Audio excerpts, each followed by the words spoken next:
Good evening, everyone. We'd like to call the regular meeting of the City Council of Marysville to order today, Tuesday, April 16th at 6:30. Roll call, please.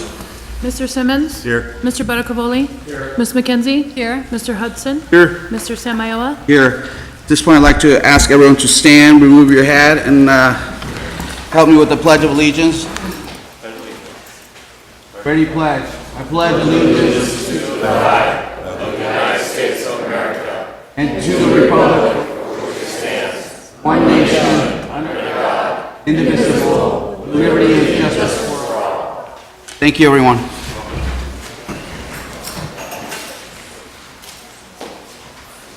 This time, I'd like to ask our city manager, Ms. Brown, are there any changes to the agenda? There are none. Thank you. With that, I'd like to entertain a motion to adopt the agenda. So moved. Motion by Mr. Simmons, second by Ms. McKenzie. All those in favor say aye. Aye. Aye. Motion is approved with a vote of 5-0. We have two presentations, three presentations, A, B, and C. And D? And D, okay. We have four presentations and commendations. We have two proclamations, A and B. One will be for proclaiming Small Business Week in the City of Marysville, and also declaring April 2019 as Child Abuse Prevention Month in the City of Marysville.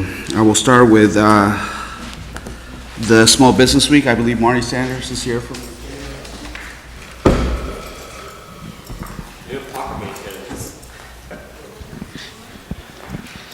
That's gonna kill us. Hi, how are you? Good to see you again.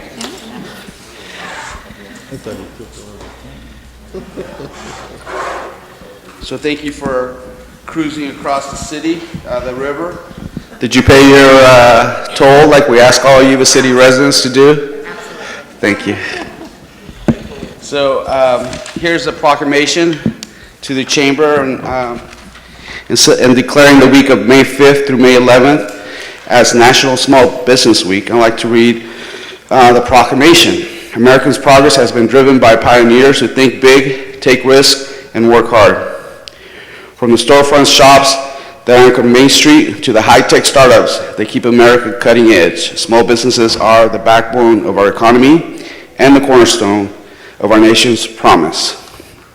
Small businesses owners and Main Street businesses have energy and a passion for what they do.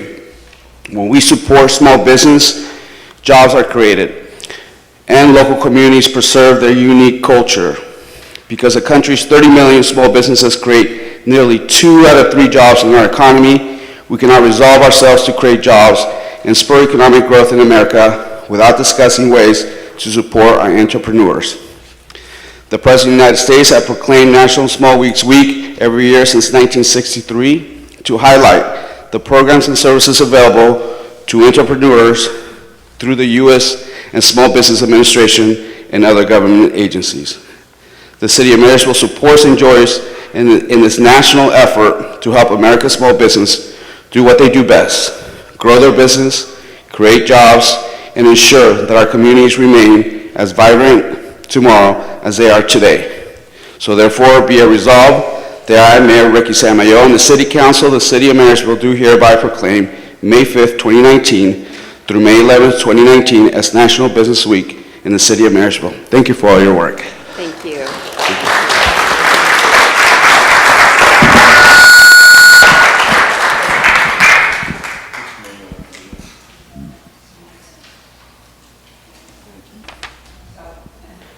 Good job on proclamation, good job. You deserve that.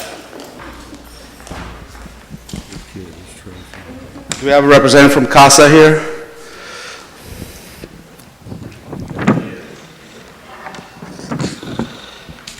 Hi, how are you? Thank you for coming. To give you this. We'd also like to declare the month of April 2019 as Child Abuse Prevention Month in the City of Marysville.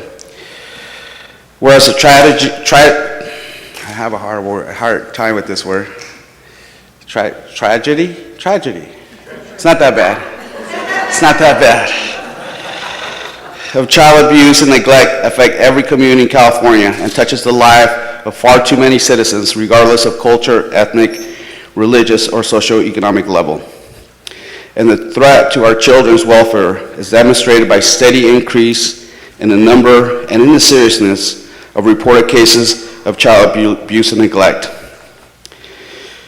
If our children are to be productive adults, they should have the right to a childhood free from neglect, physical abuse, sexual molestation, and exploitation.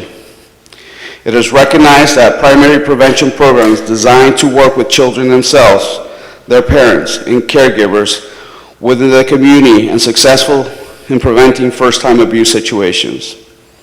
Early identification and intervention are essential to successful interrupting the generational cycle of abuse and neglect. Collaboration among professionals, concerned parents, volunteers, and policymakers can help reduce the level of child abuse and neglect in our communities. Dedicated volunteers and professionals are working to decrease the incidence of child abuse through prevention programs and coordination among agencies delivering services to child abuse victims and their families. And I want to thank our police department for their work on this. The observation of Child Abuse and Prevention Month provides an excellent opportunity for all citizens to reflect on this tragic crime, while rededicating themselves to taking an active role in child abuse prevention activities in their community. Now therefore be it resolved that I, Mayor Ricky Samayoa, and the City Council of the City of Marysville do hereby proclaim April 2019 as Child Abuse Prevention Month in the City of Marysville and encourage all residents to join with local community efforts in keeping all children safe, strong, and free. Thank you for all your work.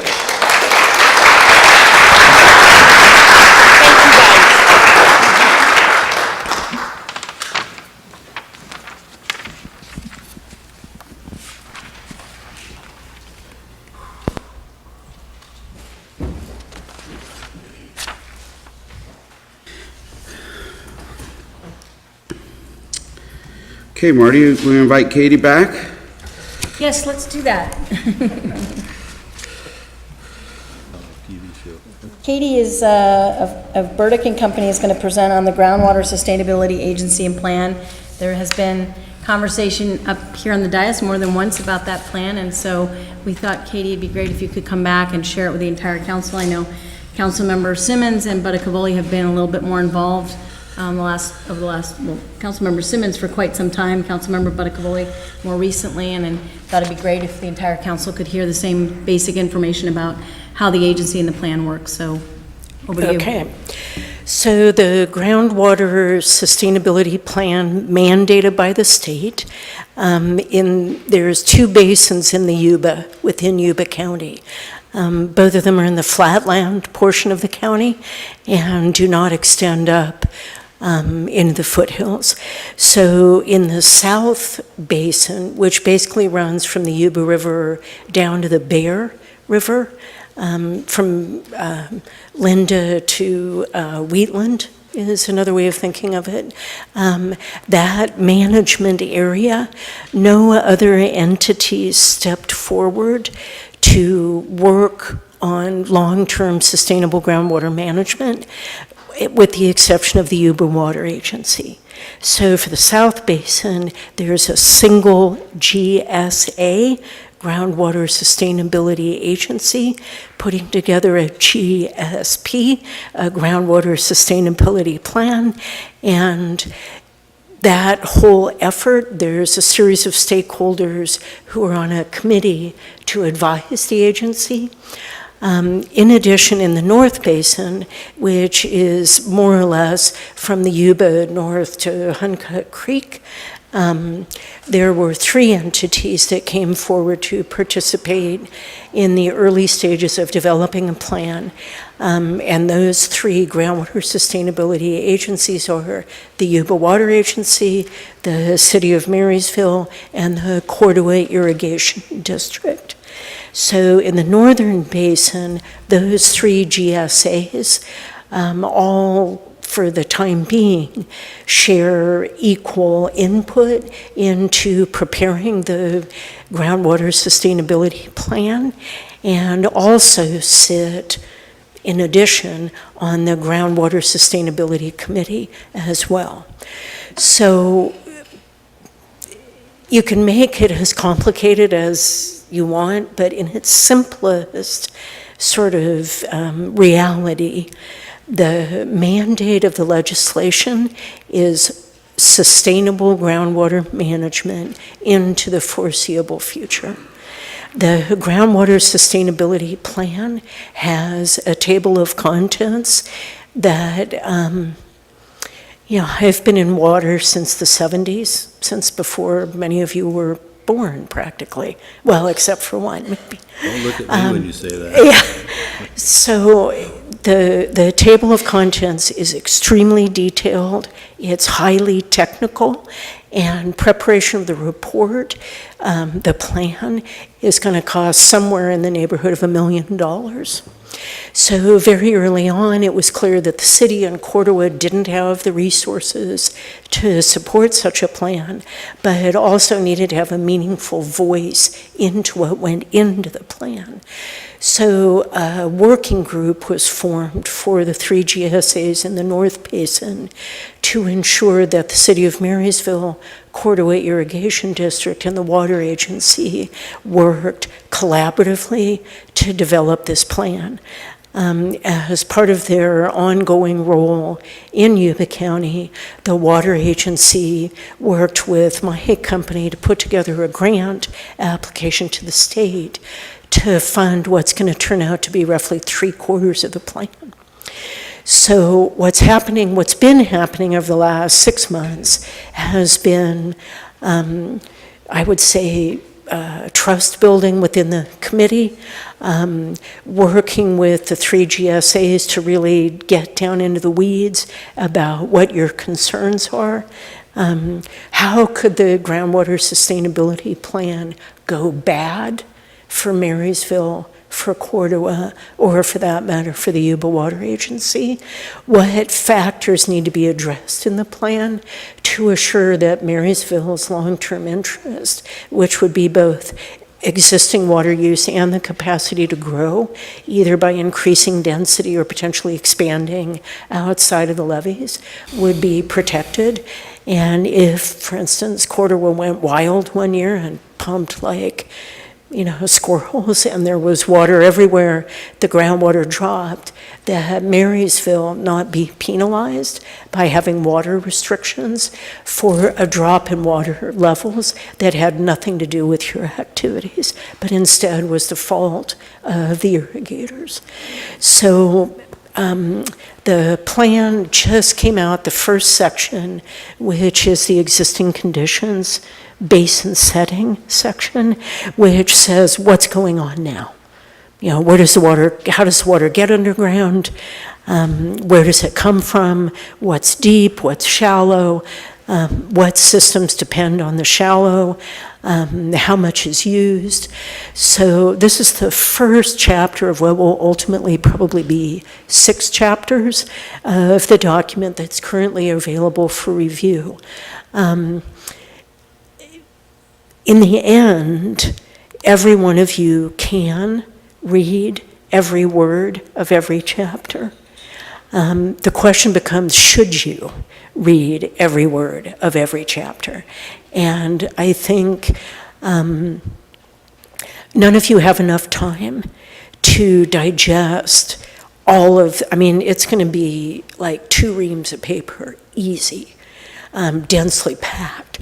So to me, the critical issue for the city is, how do you identify the things that could negatively impact the city in the future, and how do you guard against measures being put in the plan that keep you from exercising your own prerogatives, or that create a situation where you're forced to do something that isn't the result of negative actions that you've engaged in.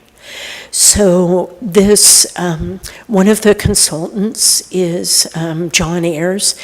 The agency has indicated a willingness to fund John to support Bill and Bruce in particular, but any of the other city council members who at some point in time in the future have an angst that they need to articulate and see how it's addressed.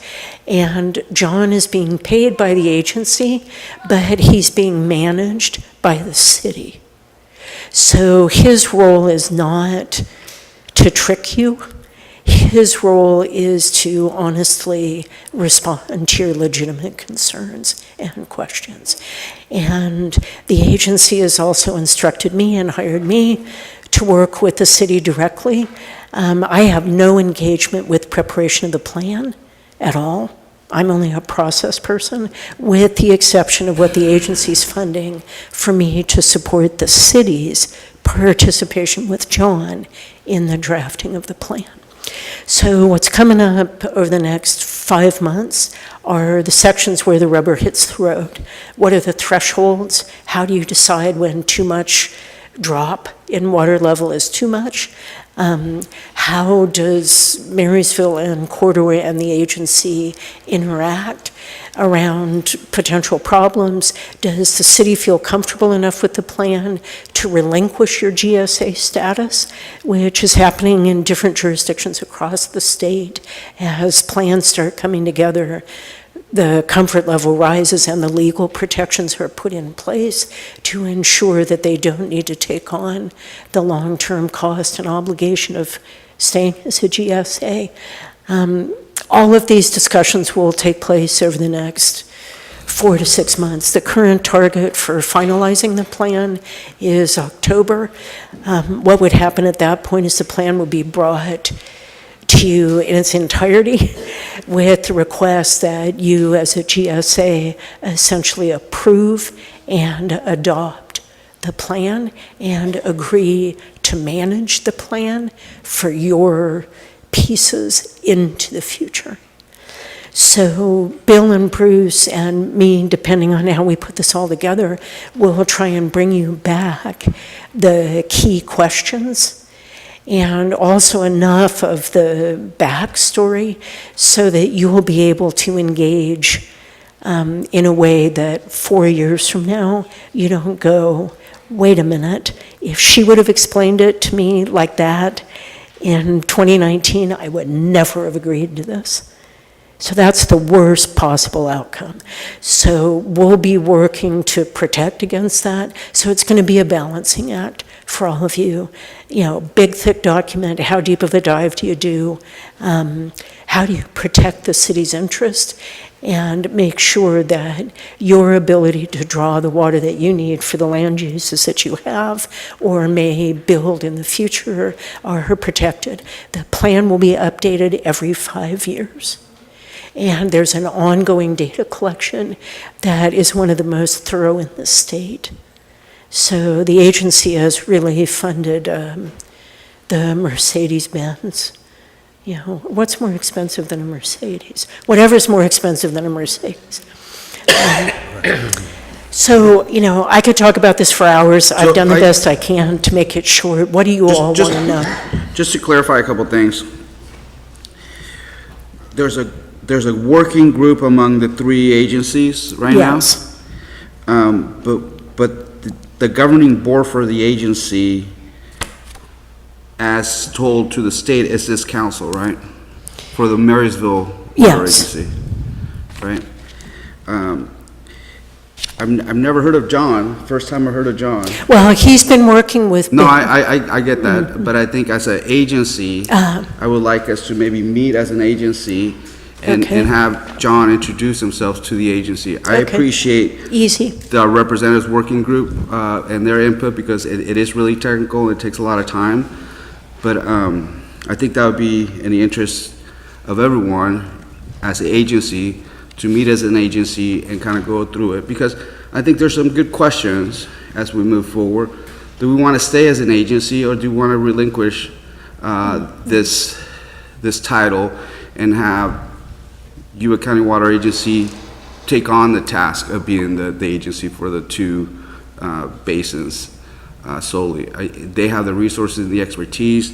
They already worked on the hydraulics of it and all the mechanisms of how the water gets in and out. And we wouldn't be able to do that. And I don't think the state wants more than one plan, so I'm glad that we're working on one particular Yeah. plan, and our input is through our representatives. But I would like us, as an agency, to meet our staff on this area, Sure. to Yeah. to answer some of those questions as a whole. Sure, and if I can work with Bill, I can work with you, I can work with Marty to figure out what John is Mr. PowerPoint. Their animated things appear out of nowhere, that's his I gig. think work with staff, or, Okay. or you guys at our, So maybe Bill, you and Bruce and I can have a conversation and then talk to Marty and probably to Yeah, Jim. we've talked through the about- chair. We've talked to John quite often at the meetings, like Yeah. we have one tomorrow. Yeah. And he's willing to come Yeah. anytime we can get staff. Yeah, so let's figure it out. I think we I'll need to take schedule that. responsibility for scheduling a discussion with the representatives and then talking with Marty and Jim and then getting back to you with a presentation in the fairly near future. Well, I will say this working group that we belong to, the big gorilla is the agricultural community. And here we are with 12,000 plus people. And they have District 5, District 1, District 2, District 3. And we're sitting right here in District 2. So, and they've been so receptive to us. They really have. And they've supported some of our issues, they being agriculture. But however, we are sometimes a vote that helps them along too. So it's a mutual agreement. But I just want to share with you, John's willing to come up here, and we have a new chapter coming up that we will have to be part of if we want to be, because you're setting the future for what in the water for the next 5 years. So it's important. Thank So you. I'll work to make that happen. Clarification through the chair. So if, the question being, are we going to relinquish the GSA to YWA? Is that what I'm kind of hearing? No, I don't know. Not yet. I mean, it's on the table, Okay. but that's not the primary issue at the moment. Okay, thank you. Can I Yeah. add that, Mr. Chairman? Just real quick. Sure. For the GSA in Marysville was formed because of one political reason. We wanted to have a seat at the table. Thank you. That's what I And want. so that's how it was formed. And it was a battle, I got to tell you. Power is very forceful. But the citizens of Marysville and the city council spoke up and said, no, we're going to do this. And I think the really reason we did is because they have Cal Water sitting over there doing all the grunt work for us. Sure. That's our partner. So that's a good thing. We probably only one has a private Yeah, profit. and we've been working really closely with Cal Oh, yeah, Water. they're good, so. As far as from testing and wells and stuff like that, I don't think we have too much problem with that, because Cal Water does it and reports it. We'd have to make sure he does it under the GSA too. Thank you. Any other questions? Yes, ma'am. So is this the time to ask this question, or maybe it's for John, you can tell me, but what's the scope of responsibility if we wanted to maintain our status as a GSA, as an agency for that? What would it require of us, time-wise, money-wise? So what you would have to do as a GSA is have regular meetings with the public and amongst yourselves. You would need to participate in the regular updates of the plan. So far, the agency has been willing to write the grant applications and foot the bill. You would need to participate in the ongoing review and approval of updated sections, you would want to track the annual monitoring of the wells throughout the North Basin. I can send you a list of both the sort of like administrative stuff versus oversight stuff versus you have to do this, check the box. So I could get that to you. I'll work with John and others. It would be like a single page. We'll boil it down. Yeah. So you know what you would be taking on. So, and that would require, obviously, additional staff that's trained in that area? Potentially. Yeah. Yeah. I mean, so far, the agency's been paying me and John to be those staff. But, yeah, so, I mean, there's a potential obligation that's definitely there. And did you guys receive the grant from the state to do some of this work? Okay. Yeah, 650. 1,000. Any other questions? Any comments from the public on this matter? Thank you so much. Thank you. Mr. Mayor, I can tell you it's extremely detailed, intense. We went through graft after graft after graft after graft. I mean, we absolutely should bring John in with Katie and John. I mean, for some more explanation, because it's extremely hard to comprehend all of it. Yeah, I think for me, it's being sure that the board also has an opportunity to provide input and direction as the entity, as a governing body. But I appreciate all the work that you guys are doing, because I don't want to do it, so good job. I'm not sure I do either, so. Through the chair, I did send everybody a copy of the items that they wanted us to evaluate, and we were so busy, really, seriously, we were busy, that I went ahead and sent it in. There was 6 items. But in the future, on this chapter 2, we're going to have to get involved in that and evaluate that. Well, I think we really have to ask our question whether or not we want to be an agency, or do we want to... Mayor, may I suggest you don't even start talking about that right now? It's not a good time. Well, I'm saying that because I think that's a question that we need to ask ourselves. Well, maybe ask in 2 years. But it goes back to Councilmembers McKenzie's questions: what's the cost, what's the staff time, and the willingness of the water agency to continue supporting it. Okay. So let's move to item D, special events application and policy workshop. This comes from our Community Development Services Director, Mr. Bermudez, sir. Good evening, Mayor, council members. So bringing forward today, this is a discussion item and workshop. Staff is essentially looking for council input. Our goal and purpose of this initiative, and hearing from council, as well as stakeholders, nonprofit groups, interested parties that are in attendance today, is really trying to zero down to a clear-cut policy when it comes to special events for the city. I think, as most know here in attendance today, going through this process a few months back with the Buckeye Festival, that we did encounter some interpretation regarding our current policy. As referenced in your staff report, there is a 2013 policy that was adopted by council in April of 2013. And within that policy, it set up some limitations, benchmarks, and qualifiers in order to determine for staff if a particular special event would meet the requirements for a fee waiver. As stated in the report from historical in years past, it seemed that after the 2013 approval, that various particular special events were receiving fee waivers based on historical review, and we encountered a particular situation, as I mentioned, with this current event of the Buckeye Festival, so it brought this particular topic to the forefront.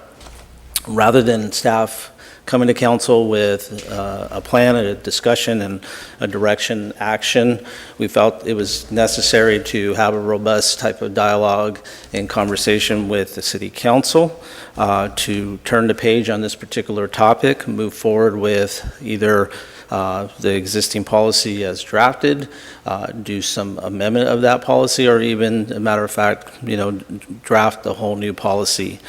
So that is a few options on the table. In addition, what we would like to do based on the discussion with council is then bookend the discussion with potentially the policy, as well as potentially a modified or new application that we would be returning to council at a future date.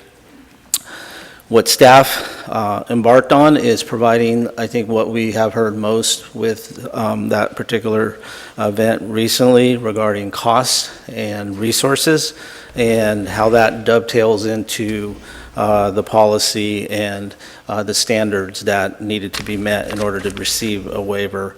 So in doing so, you have a couple tools as a part of your staff report. One is the policy, but then in addition, is a pretty robust detail of a breakdown of what we view as those key type of special events that are within the city. It should be noted that 2 of those events are city-initiated events, which is the Christmas Festival and the Peach Festival. And so we provide a detailed total breakdown of what are those unique events to Marysville as well as our 2 city events. So in looking at that particular data from a cost standpoint, city in total commits to waivers of fees approximately $103,000 a year, with a breakdown of $64,000 going towards those traditional historical events within the city, and $38,000 that would be for the 2 city events. So guiding the discussion as we move forward tonight, I think it would be important, as you have it in your staff report, but for the public, to know kind of where we're headed and a path forward as shaping this particular policy discussion tonight. And I'm not sure if we had enough available reports, but I would like to go through the key questions that we feel as staff we need to progress with to get to, I think, an endpoint and a decision so we can return. So with that, I'll go with the first question, which is, should City Council continue to award fee waivers for special events? Second question, should all fee waivers require City Council approval? If not, what should be the criteria for when a fee waiver request comes before the council? Third question, should fee waivers only be given to nonprofits? Fourth question, should the city create an annual special event, end quote, fee waiver fund, end quote, that is available to event applicants on a first come, first served basis? Fifth question, should the key events listed in attachment 2, which is the data that staff provided, be the only events that receive a fee waiver? Sixth question, would it be preferable if events requesting a fee waiver receive a specified percentage based on an allocated fiscal year budget for special events? And seventh question, which is the last question, should fee waivers only be permitted for administrative/application fees, or should fee waivers also be granted for city staff time, example given regular or overtime type of hours? So in guiding the discussion tonight, as staff completed the analysis and leading up to this meeting, we felt these were some key questions that would help shape the direction of tonight's meeting. Of course, there are other questions that the public and community and council may have to shape the policy, but I think in bringing it home in conclusion is that we as staff really have to have a level of, I would say, commitment by the council on where we're headed with this particular policy, and a clear understanding of what we're willing to accept as a policy so that we can embark on creating that particular application as well as the new policy. So I would implore council to, if we got gray area in the discussion, we really need to focus maybe and go back at these questions and really zero in on that so we can clear this discussion and then move forward with bringing back a clear, concise policy. So at this time, this concludes staff's presentation, and I'm available for any questions. Any clarifying questions? Yep. Chair. On the, what would it look like to have the question that says, would it be preferable if events requesting a fee waiver received a specified percentage? What would that look like? The percentage would be unknown. It would be worth that discussion point with council, but that would be a topic based on what the council through the budget process would allocate for special events. If we go down the list of what those key historic type of events for the city are, which is 64,000, we could budget for those events, and with that pool of 64,000, you as a council can make a decision to come up and develop what percentage that would be allocated. Now, I'm saying that as I relate it to those key events. Now, I'm totally open that, and I'm on that side of the counter, that there are more events than just these key events that do often come to the counter and ask and seek a fee waiver. So keep that in mind. Let me have you consider this, council. If, I think these are good questions. I have one question to the council. Are there any other questions or different questions that you guys want to add to this? Because what I like to do is ask for comments from the public on this matter, and then us, we have to kind of go through these questions and answer them. I think the first two would give us a pretty good sense of which direction we want to go. And then we'll just go through the questions. But is there any other questions, or maybe clarifying any of these questions that staff have kind of provided for us for discussion? I think these are good. I think the first one would be pretty much we'll say yes or no, and I think that one would kind of move things forward. I think they're kind of outlined pretty well in my mind. But is there I don't think, additional Mr. question? Mayor, I don't know how we can say yes or no until we've gone through and discussed some more of this. Was there- is there other- We're gonna comment right now if we're gonna waive all of it or not waive all of it? Is that what you're asking, or am I missing? Well, I guess what I'm saying, is there any other questions you want to ask? Oh, I'm sorry, I thought you were talking on Yeah, is there any making a other? decision on that. The only question I have would be, on your breakdown, your hourly breakdown for these costs, But, this is gonna be the question to ask within this. no, but I guess I'm asking, out of these questions, do you have any other questions you want to ask? Yeah, I wanna know some things on the breakdown. Okay. So, do you wanna do that at this time, or you wanna do that after this? Well, I think this will guide us, these questions will guide us on whether or not, but go ahead, ask your question, sir. Go ahead. Well, my question is, on the breakdown,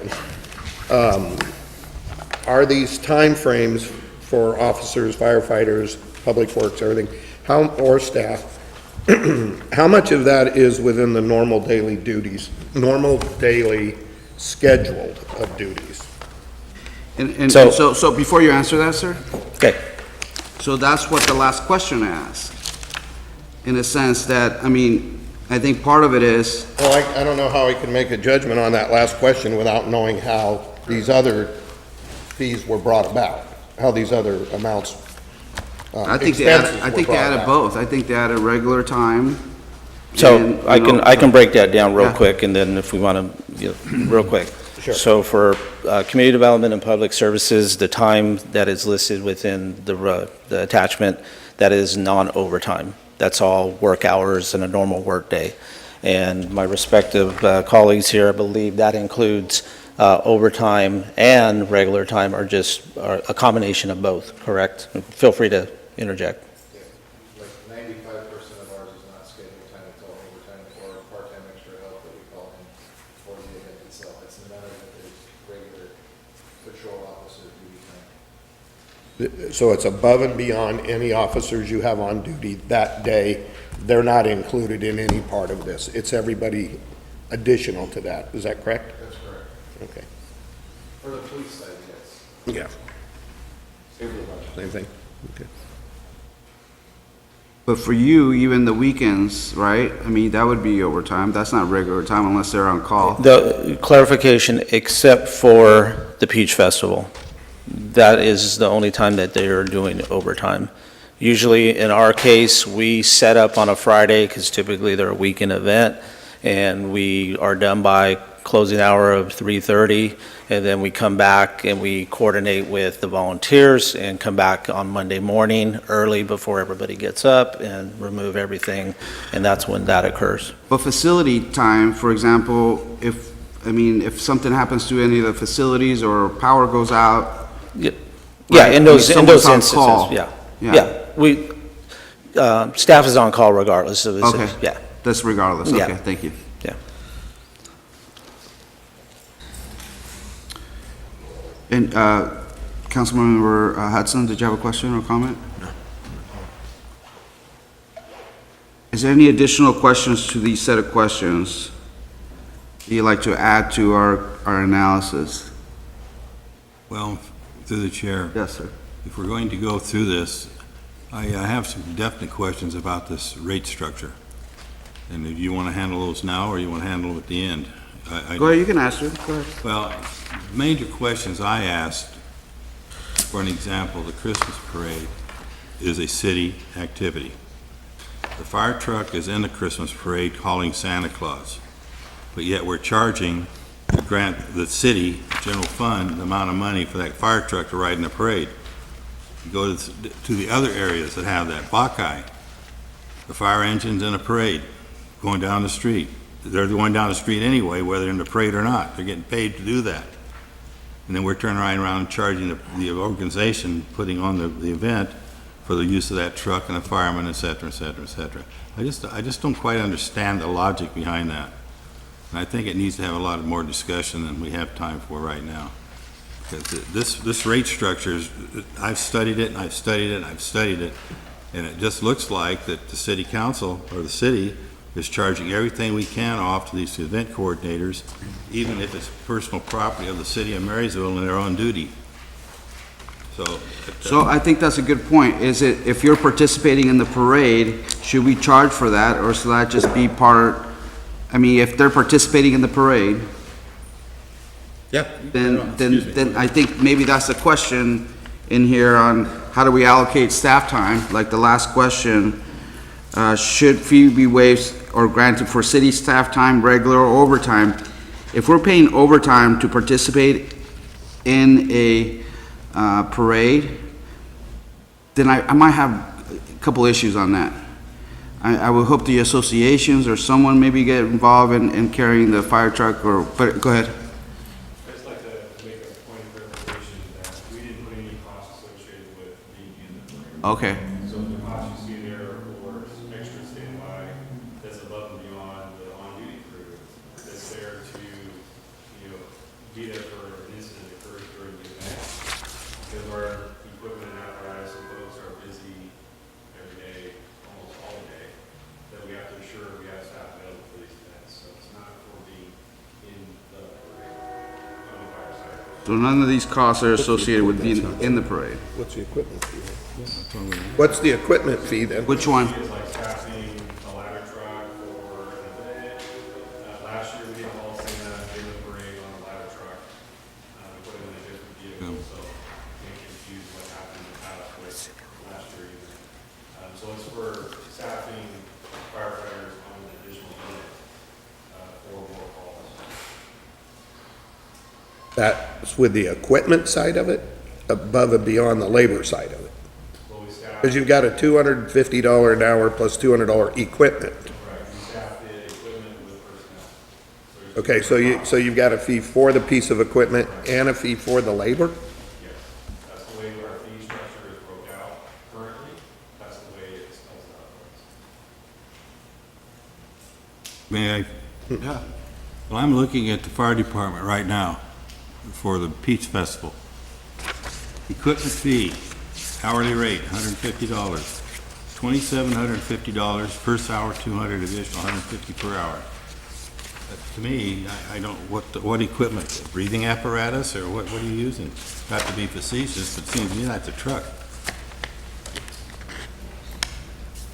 That the rate is for the apparatus. Yes, and then you also have up here Captain 1, Engineer 1, Reserve Firefighter, and equipment fee. Their salaries are on there, and they're on duty anyway, and they're not on duty. You call those people in to ride on that truck? This is a Peach Festival. You know what I'm just saying? Yeah, well, I just use that because there is a charge here for personnel, but it's not an enormous amount. Those are some of the concerns I have, and I think that needs to be discussed a little bit, because I don't feel we should be, personally, be charging people, the citizens who are paying taxes, an additional fee to use public property in a public parade when they pay an entry fee. Let's So let's separate them, because you're talking about a Peach Festival and then you're saying a parade. And I think what they're saying is that the cost associated with them participating in a parade is not here in the fee schedule. Well, the truck is. Where, not in the Peach Festival is because... No, excuse me, I'm sorry, Major, I didn't mean to interrupt. Go ahead, please. Because you said the Peach Festival, that's what you were focusing on. That's one of them, but I can tell you the Buckeye fee, Buckeye Parade, it's the same issue. And I mean, I'll flip to that, Okay. if I can find it here, and get it all together. Well, on the Buckeye Parade, we have one fire captain, one engineer, one firefighter, equipment fee, $250, $2,850 vehicle fee for the Buckeye Parade. And is that in our fee schedule, sir? That's, Yes? Yes. You're saying that's our fee schedule? Fee schedule, that's what you took.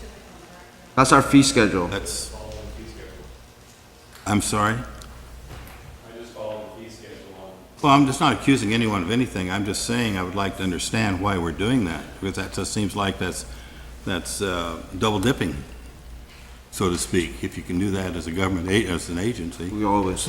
Through the chair? Yes, if I sir. can. I'm sorry, Chief, you're gonna have to speak up. Our goal is not to double dip, and we're not trying to abuse the system. You're missing the point. No one's accusing you of anything. I'm asking why that is. Well, he answered it because of a fee schedule that we have. Okay, then that Correct. explains it. Now, what are we gonna do about it? Hold Through on. the chair, hold on a Yes, sir. second. So, I mean, historically, I have a little bit of experience with it, and with respect to what Chief Carlin has done, is he's answered the question through a fee schedule that's set in 2013, whether we followed it from 13 on or not. Historically, when I was in that department, we never ramped up our staffing or anything of that sort for any of these events. It was just done with the duty crew was there, and all the participants in every event volunteered their time. Now, that doesn't mean that's the way the current things are being done here in the department by Chief Carlin. I don't know for sure. So I can share with you historically, but he answered the question based upon something that was decided in 2013, April of 2013, with the fee schedule, and he built everything that we're seeing in front of that. I don't necessarily agree with it, but that helps answer the question a little bit where you're trying to go, Councilman. I mean, I'm not 100% sure. Look, if I might, to respond to you, Sure. I feel when we're charging, whether we did it in the past or not, if it's on the fee structure, and whomever that it was at the time, Sure. chose not to exercise that, then that's on them. But what we do now is on us. Correct. And I feel that we're charging the rate of the fire truck equipment fee for the Buckeye Parade is $1,050. And we haven't been charging that. If not. But why should we charge it, since it's a community event, and the people who are on that truck are not, well, as you just said, are Historically. thought- Historically. I don't know if he says they don't call them in, but there's a salary here for them. And I get that. So just to add on that, this year was the first year that we did staff this vehicle. And we're running like calls all day long. And I want to assure you that when the city's hosting an event of that magnitude, that we have a vehicle with people available for it. So for like Hawkeye, for example, for 2 days, I had to bring in crews both days. That's above and beyond the normal working crew of the station. So that's how I was trying to prepare, for like the fireworks portion of, Hawkeye, have an extra vehicle available to ensure that we can handle some type of incident. I want to clarify something. You said 2013 schedule. The 2013 is when the policy was adopted. I'm assuming that the schedule is a separate thing, right? That's part of our fees and schedule portion of our ordinances. So if we have to adjust, so Thank you. I don't want to combine. No, I understand Because now. the fee waiver policy doesn't deal with the schedule. Schedule's a separate chapter in our books, in our code, right? That talks about how things are. So if we want to adjust or talk about and say, during special events, we're going to waive our schedule system, then that's a different question that we put out front. Like, do we want to waive our fee schedule for special events when, in my mind, the chief is saying that it would be interesting to know how many calls did you have that day outside of the event, that you needed to make sure that you responded to, and assure that you had staff in case there's need to support the event. Right? That's what I heard you say. And so there's this fee schedule to maintain that. Yeah, I was here both days on Buckeye. I can tell you exactly what calls were happening during the incident, but on both days, we had concurrent calls going on during the same time that the event's happening. So having a crew dedicated more or less for the event is kind of critical during our current staffing model. Go ahead. I just want to clarify something too. This is my understanding that we're not charging anybody. We have not been charging any of this to anybody. Our fees, our event fees don't reflect the actual cost to the city. So these tables were created so that we could see what the actual cost is for the purpose of our budgeting, and really to look at, okay, what is it really costing us, because we don't know. So I think that was that exercise, but we haven't been charging people that. And, but it is a cost to us. And so that's all I wanted to say about that right now. Mr. Mayor, Yep. I just want to make sure I understand this when we keep talking about the fee schedule. If I'm understanding, the fee schedule is used when we're outsourcing the department services, either one of them, when we're outsourcing to an emergency in Yuba City, something, and we're helping with our supply. That's what is charged from, the fee schedule is what is used to charge back the state or the other cities or whatever, correct? Under the current fee schedule, it allows us for different things that occur. It could be a standby situation, it could be a special event thing, it could be we're charging for an illegal fire situation or negligence. So it's the same fee schedule for all. But the purpose of that, I'm trying to get the purpose of why we have a fee schedule, is to reimburse us back from places where we've supplied additional help. If we're standing by for Yuba City issue, or if we're helping with the Yuba City issue. But the fee schedule was never assembled for the sake of, if you do a fire, if you service a fire in Marysville, you're not charging a fee. You're charging it among outside sources when we're helping. I would say it's not just an outside source. We have charged a couple of fires that have been negligent. So it could be a local thing as well. It's not just a outsourcing opportunity. But it is a fee base for reimbursement of services. For a service. Okay. I think that makes a big difference to me on how that's classified. We're using the fee schedule, and I know we're just using this for numbers at this point, but that's a big difference if we're using it to outsource our services, and then we're using the same number to service our own events. So to me, it makes, I totally understand the way you guys have had to put this together, but it doesn't make sense for me looking at these fees within using our own services in our own town. Correct. Well, I think if someone's negligent or doing a fire, along That's the different. levee or That's a something. fire service, and I But understand that. That's our we're gonna equipment. fine them based on some fee that we have. Right, now I understand that, but I'm saying using that fee schedule Right. within our own special events seems, Unreasonable. does not seem appropriate to me. I understand it for its actual purpose. It's So I think that's a good point, and I think that's part of going back to the discussion and analysis set of questions. The last one, and maybe it could be readjusted, should fee waivers only be permitted for administrative application fees, or should be waived for granted of city staff time? And I think we also need to put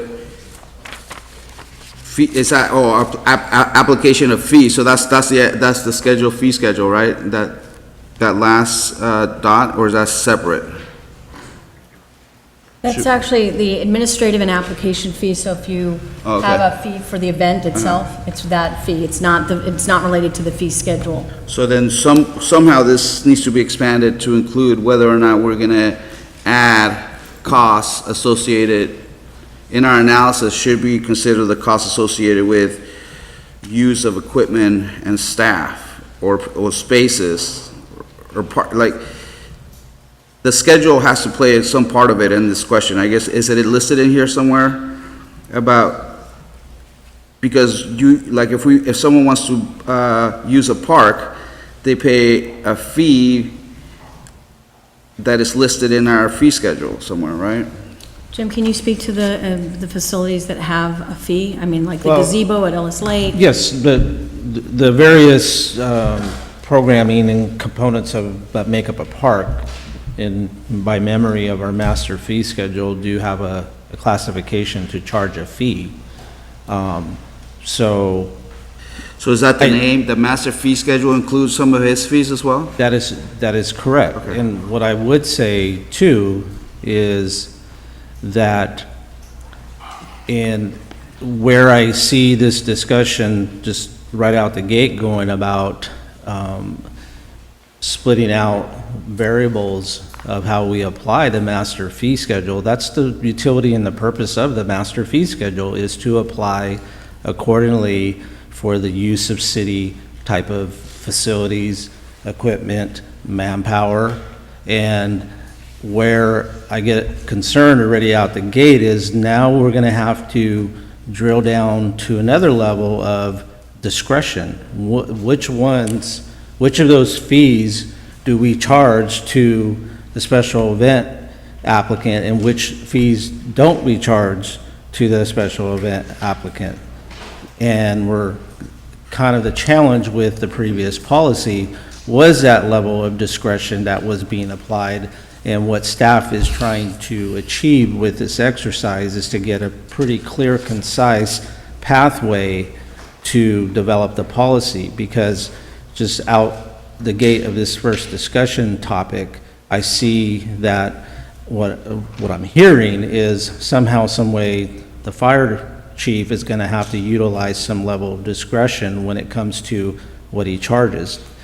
Now, the master fee schedule is the master fee schedule that you, as a council body, put in effect to charge. Now, if the exercise is to parse out and remove some of those type of fees, then we can do that. But then it does open up a little bit of a box, whereas what happens when it's not an actual special event, and how do we go about charging somebody for the use of an apparatus? So I'm adding the context of how one door may open another door and how the interpretation proceeds as we're utilizing the master fee schedule over the counter with an applicant. I think we're talking apples and oranges exactly on those comments. Exactly. We're talking about fees that we use to reimburse us for services we provide to other areas, and we're talking about reimbursement of fees for our own use in our own city. Well, Other than understanding the point you made about there could be fire liabilities. Yeah. But that fee schedule wasn't designed to be used for special events. It was designed to use for how we recoup our revenues on helping services in other areas. correct, but if we're broke. Well, we did this the last No, I know. 8 years, and you can, No, and no. I think you're the one to Yeah. explain to us, and I would I- appreciate this. The last 8 years, we've waived all the fees when we had immensely less money than we Right. have at this point. But if we're broke and then we have calls, concurrent calls that need to be, be taken care of, do we drop the event, the support of the event, or do we keep the support of the event and not make the calls to the residents? How is that relevant to the fee? Because you have to have an engine and staff, standby, to be able to support at a special event. Exactly. Yeah. I agree with you, and we're talking back to labor. My concern here is trying to get to the questions we have without understanding how these fees are derived. So I agree with you that we need to look at that, whether we waive them or not. But I also think we need to have an accurate cost of what, obviously, if either one of the departments puts on, and Public Works, puts on additional people and overtime related to that project, then it is a direct expense right back to us, without a doubt. Those would be direct expense, or staff, if they've got somebody that has to come in and work out of their normal 40-hour realm. But when we're talking about charging ourselves back for our own equipment, it seems like it's really skewing these costs, in my opinion. And I think through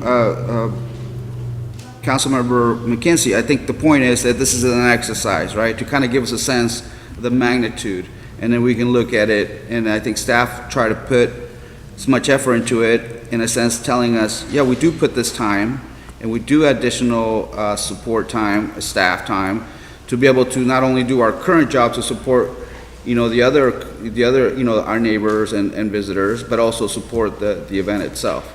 So I think that's a valid, and I appreciate Councilmember McKenzie for bringing that up.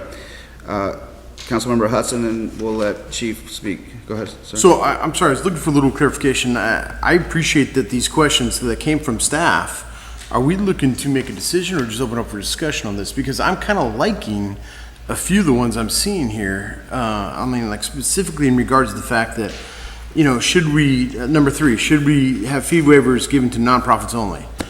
Being a person that's been part of a few associations, creating a nonprofit takes some stinking work.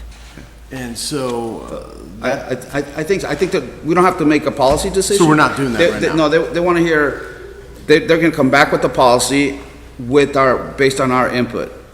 And so what right now is they have open ears and listening on our input based on some of the answers here, and then they'll come back with the policy. No, we're not going to make a decision today. Okay. This is not an action item. okay.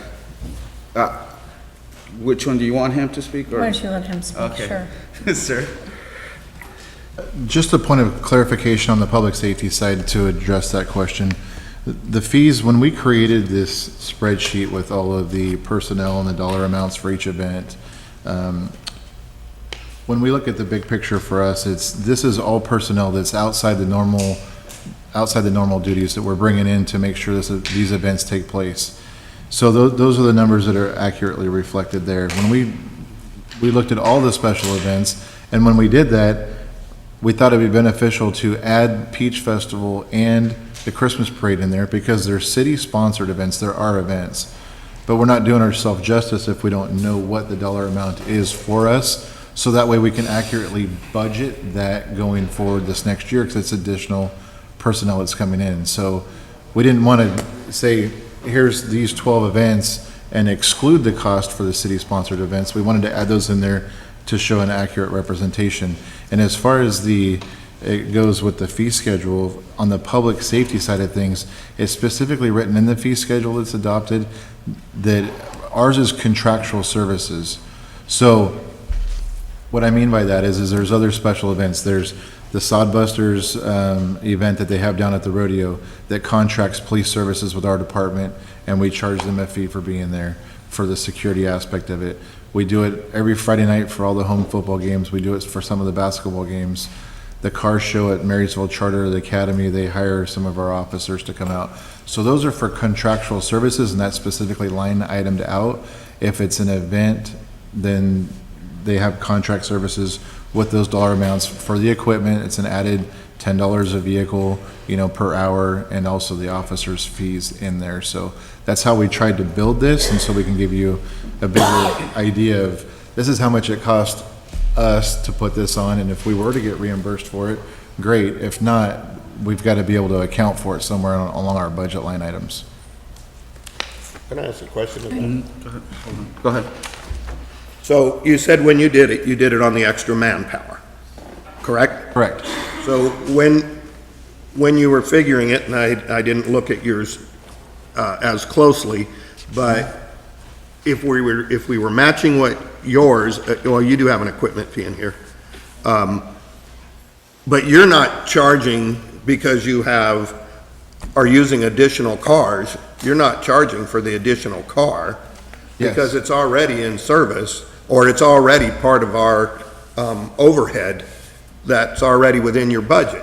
Whether it's parked or it's not parked, the only difference in using that car for an additional event is your fuel. You're still paying for the car, you're still paying for the insurance, blah, blah, blah. So how are you looking at charging for the equipment? It's $10 per car per hour according to the fee schedule under the contractual services. So we're looking at special events, and if we have to bring on, 4 officers and we put them in 2 cars or 3 cars, then we're charging $10 per car. Okay. Because they have to have that car, and it's the wear and tear, it is the gas, it is, because that vehicle normally wouldn't have been out there had the event not occurred. So we're just trying to. So really, and I understand your $10 fee, and I think it's very reasonable, but it's based on fuel and wear and tear. Correct. Okay. Okay, ma'am. I just wanted to add, going back to the questions here that are listed, we really do want the council to answer the questions, and any other ones you want to add or change or something, because the idea is to take your answers, and frankly, sort of a straw poll vote, you can't vote on it and take action. It's not action, but it's going to be looking to, are there 3 or 4 or 5 supporters on the council of question number 1, 2, 3, 4, that the staff can then go back and take that collective input and sense of direction to build a policy that we can bring back to you that gives clear direction to us moving forward, and you can take action on. Because, I think going back to Jim's point, that the problem is we have a policy, and your city manager tried to use the policy and it didn't work out very well, did it? So we really want something, and really, we really just want all of you to come to some sort of agreement about what that is, so we can budget appropriately and make decisions at the counter appropriately, or we can bring every application to the council. Certainly, that's another option. So we really would like some clear answers. Thank you. Yes. I have a question for staff. How has this, if it were followed, compared to things you've seen in other cities, how does this policy compare? Does it seem reasonable compared to what you've seen? Is this pretty common, our current? I've been in this situation several times, let's put it that way. This is not a first rodeo for me about discussing waiver of fees of X large amount of magnitude, so that's very similar in that nature of this discussion. But as it relates to the true essence of your question, we're pretty, I would say, liberal on application of our fees, so that's something that is, I think, that I'm experiencing some trepidation about how to apply it, knowing that we have a policy. So that's the difficult and the challenge for community development and services staff. I think staff would like us to make a decision each time, but given that that might not be as efficient and effective to have a meeting to discuss a fee waiver request each time, in my mind, it makes sense for staff to have the administrative power to grant those based on the criteria that we provide. So. I disagree. Okay.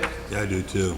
I disagree. What do you- I think that if we're gonna, if we come to a point of waiving fees, then we should pick these specific ones, and they would be subject to it, or they would automatically, if, whatever that choice might be. But then, every time a new event comes in, I think it should be brought back to us for discussion. And whether, so these are handled at the counter one way or another, whether it's applying a fee or if it's not applying a fee. But on these that happen every single year, let's have a discussion and make a decision on those. And then anything new, I think, has to be looked at individually. Okay, and that's okay, that's fine, let's go on this. This one I'm fine with that, I'm fine with that. You if okay with that's my- number 1? Is that what you're saying? Yeah, so we want to be able to award fee waivers. Is that a yes? Yes. Yeah, I think it's appropriate, but depending on the situation. Right, that's what I'm hearing from all of you? Depending on the situation, correct? Well, no. No, it's the ability to award fee waivers to special events, that's the question. Yes. Yes. Yeah. And then, should all fee waivers require city council approval? Yeah. That could be done ministerially as well as, Yeah, it's a Doesn't necessarily have to ministerial, come to us in every thinking time. that's ministerial. I think it goes to the second half of the question. The second half of the question is, if not, what should the criteria? Correct. And when? Well, it goes back to what I stated. I think Well, it needs to be looked at, these ones that are our yearly stuff. Oh, okay, but let's go through it. I think we can answer your question. So through the chair, I mean, I'd say the other half of that question would be question number 3, Correct. would be the criteria on that. Yeah. My opinion. So I think we have a majority saying that fee waiver should go through administrative procedure, right? 1, 2, 3, 4. Yeah. And what should be the criteria be? And maybe we don't take that on right now, because that might be, we'll just kind of move to the next question, all right? Let me add something to that. Should waivers be approved by the city council? If not, da-da-da. I think that should have the comment in the appeal to the city council. If staff says, no, you can't do it, they should have a right to appeal that, and that should be in there. Okay. Okay. That's a good one. Yeah. Good job. So that brings the city council in on it. Come to the council Let- every time. Well, depending on the criteria, we haven't touched that yet. Should fee waivers only be given to nonprofits? And I think where's the comment is that, maybe not, because being a nonprofit takes a really long time, and not everyone who are all the event coordinators nonprofits? I think they are. The big ones. Veterans, I don't know. Veterans is, Buckeye is. I don't know about the Arts Council. so should we say Pepe yes or says no yes. to that one, or we'll come I back? think that most all of them are nonprofits. But there might be private industry here, might be associations or individuals. Well, they're not trying to make money. Would we be considering, in your, what you're thinking there, if we're talking fees for such items as renting the amphitheater, then I think, and that's a for-profit Yes. event, then we need to consider at least partial charges, if not all. So I think, again, it's a little convoluted. of when Okay, and so when so not. then, no, you don't have to be a nonprofit. What do you guys think? I would I'm say you saying should the be a opposite. nonprofit. I'm saying the opposite. You're saying you If should? you're a for-profit, I think the fee should be applied. Agreed. Reasonable fees. Agreed. Well, yes, reasonable fees, and then we'll figure out what we use for fees, and right Right. now we're using the fee schedule. Nonprofits generally, through the chair, nonprofits generally are not there to make money. They're there to provide some sort of function for the community or whatever the case may be. So, I mean, that's part of question number 2 and question number 3 coming together is, should there be fee waivers? Sure. What the criteria would be, my suggestion would be a nonprofit. Because there's work that one has to go through in an organization to become nonprofit and maintain nonprofit. If it's not in good standing, then you're getting taxed by the government, excuse me. So, that'd be, The man. whatever, yes. Do we have a majority on assuring that, as part of the criteria, I guess now, that the waiver should only be given, if it's given at all, should be only to nonprofits? I would say yes. I don't know. I mean, that requires a little bit of work on both parties. That's us giving a little give, and that's them making a little more work to see if they can attain to that choir. But see, the problem I have with a private nonprofit or not, or tax exempt, they do get exemption from profits. If they make profits, like our friends over here at Habitat for Humanity, they report income tax, but in some areas they don't. So, you know. I mean, that kind of goes with respect to the minutia of that specific entity. Yeah. And so, I mean, without that in factory, we're looking at, nonprofit status does take a little bit of work for these associations to acquire and maintain. So if they're willing to do the work to do that, and since we've already kind of have a little bit of precedence, then this is us coming to a middle ground on it, from my broad perspective on it. Maybe that should be a question we talk about. Okay, we'll skip that one for now. Are you okay to skipping that? Well, let me just make one comment, because I think it's a little tough to be that cut and dry. There are nonprofits that are fundraising, and there are private events that are making money. Most of what we have on this list is not fundraising. It's for the city. So you hate to just say, okay, we're gonna give every nonprofit a freebie, when, But- it's a fundraiser. Correct, but they don't have to necessarily get the waiver only, I mean, that's not the only criteria. Just because you're a nonprofit, you're gonna get a fee waiver. Okay. But to be considered for a fee waiver, do you have to be a nonprofit? Okay. I guess to be considered, not that being a nonprofit status gives you that fee waived. Like you said, especially if they're fundraising. So we'll probably get some input from the public on that, so let's leave that for later. Hello? Should May I this, say something well, there? let's go to the next Please one. allow me the opportunity to say a few words. Yes, sir. Thank you. You know, there are people who fundraise that are not private nonprofits or for-profits. There's groups that go around, and they collect money with whatever, and they spend it in their particular issue. You close those people out from doing this. It's just a thought, because there are people that do that. Thank you, Mayor, for allowing me a few moments. Let's just go to the next, I don't think we have answered that one yet, we'll go back to that. Should the city create an annual special event fee waiver fund that is available to event applicants on first come, first, and that could be a split question. One question is, do we want to create a fee waiver fund? And the second question is, how do we apply it? I think that's a good idea, that we budget in a fee waiver fund, or however you want to describe it. And then how we use it is going to have a little, maybe discussion on Correct. where it is, and who gets it. But I do think we need to have that fund based on covering our own budget. expenses.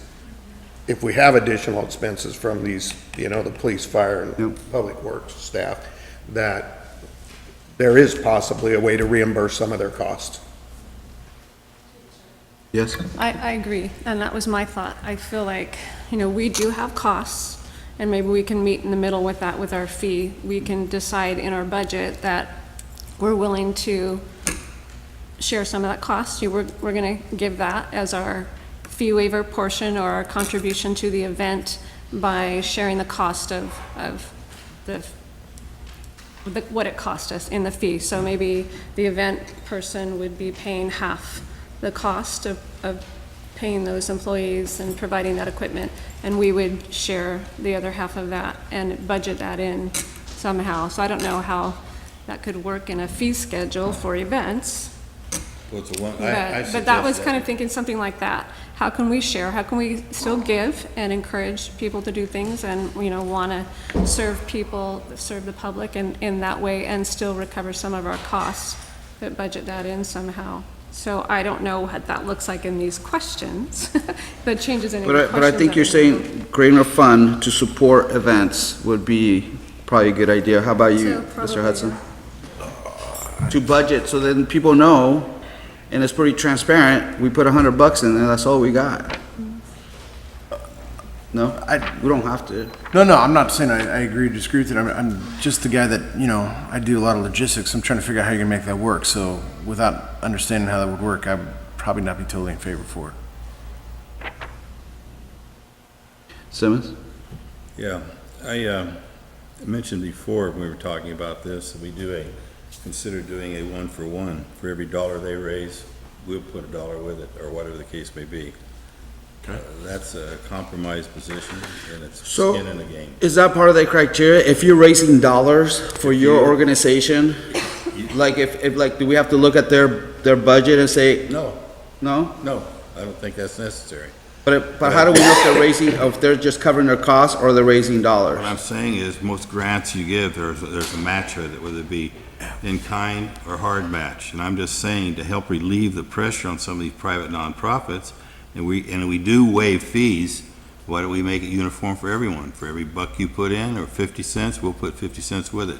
That could be a budgeted item, and we're getting return on that because we're charging them to use the city block. If it's a 3-block parade, they get charged for the blocks. It's not a hard thing to understand. When you slap somebody with $20-some thousand for a permit to have a parade, that's a lot of money for this area. Mr. Mayor? Yeah. I think my reasoning behind the fee waiver fund is so we have it, these costs that we're looking at designated, so we're not dipping into the general fund and not knowing how we're affecting the general fund.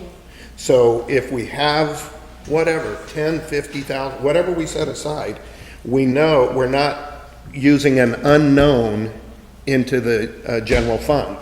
And that, to me, is extremely important, that we know where that general fund stands without every time we give a waiver, we're just drawing it out of the general fund.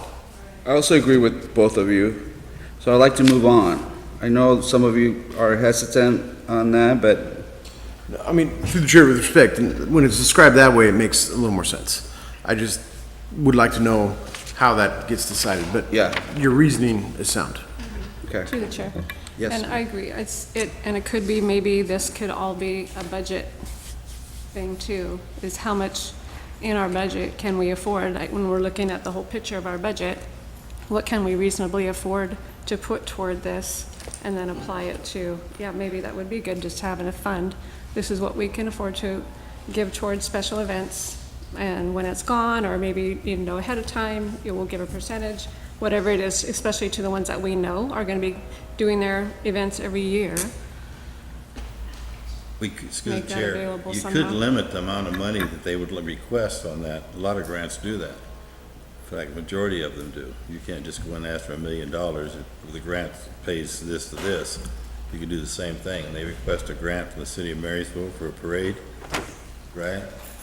There's a cutoff. You can only apply for 5,000, 10,000, or whatever the case may be. There's a lot of ways we can do this. It's amenable. But depending on how big the event is. One more comment, Mr. Mayor. So, when I'm looking at this isn't about the event or what they're coming up with, that this is knowing if we waived $100,000 in fees, we had to pull that out of our general fund, correct? Right. So, to me, I think maybe fee waiver fund is the wrong name, maybe it's special events, part of the budget, but, so we know that we have that money is used to cover these costs that we're talking about.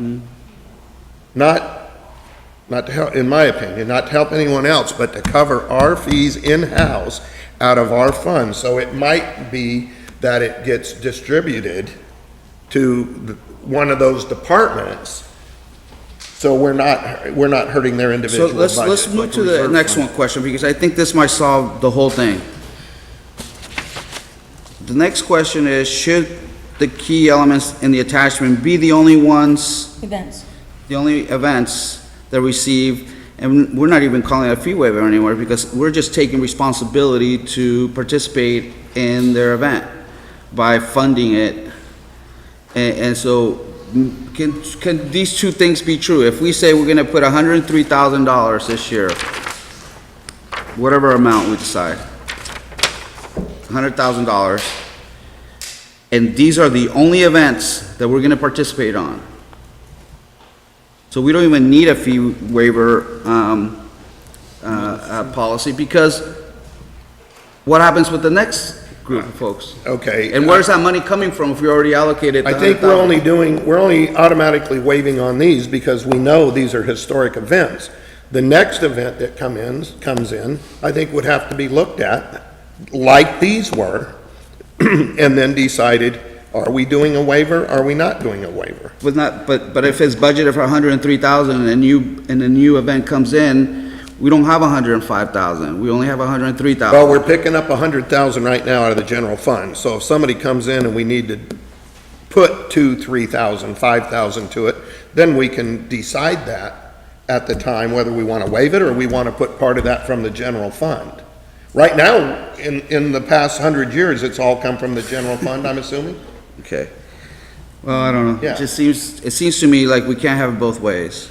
We either have a policy for waive, or we're gonna fund these things, I disagree, I think we could have both. okay? I see the grant. I would agree with process. what Bruce is saying there, is that I think we can have both, is that precedent's been set with these events going for 100+ years, it's coming out of the general fund.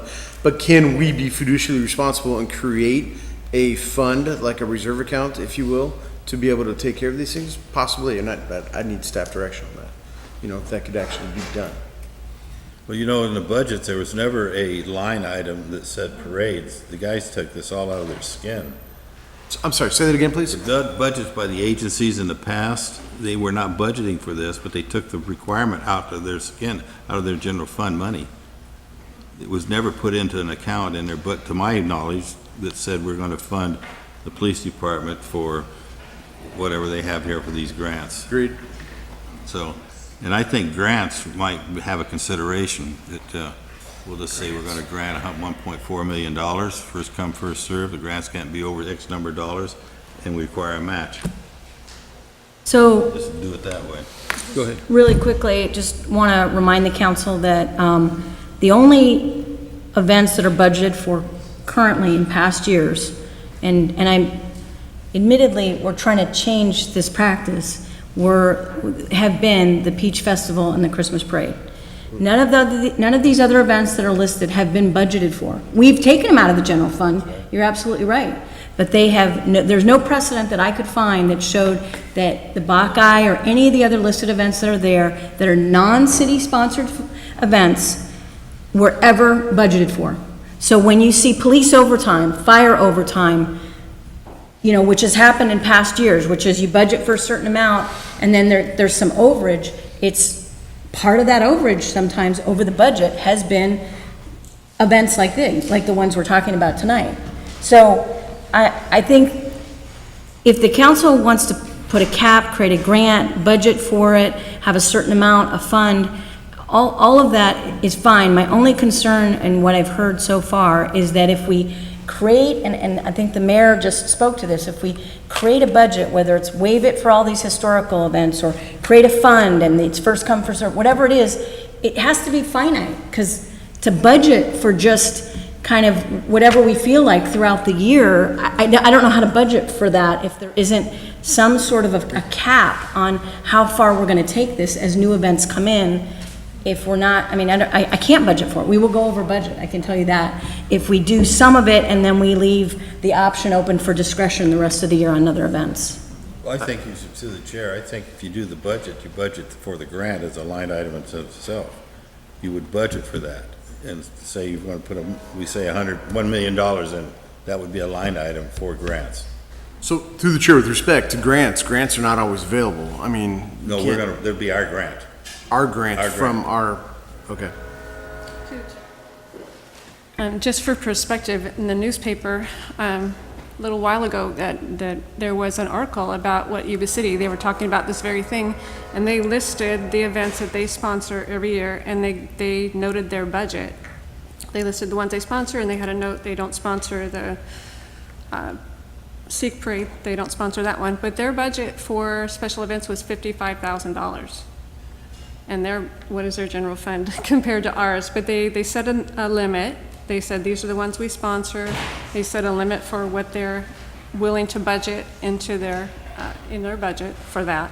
And so I think that's a great idea, that we should decide, okay, these are the ones we sponsor, this is our budget for this, and everybody else pays a fee. Or if there's a special circumstance, there's a fee waiver of some kind. But I don't think it's unreasonable to ask people to pay toward our expenses for helping them do an event.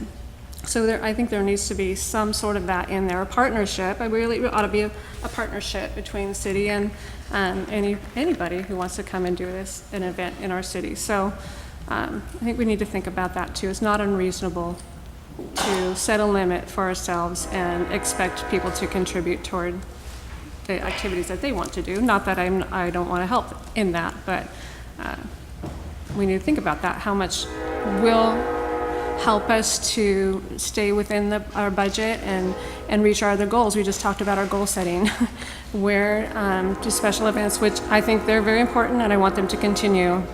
So I don't want to be misunderstood, but we have employees to pay, we have roads to pay, right? We have all these other things that we have to do too, and do special events. So where is that going to fit in our total picture of our budget?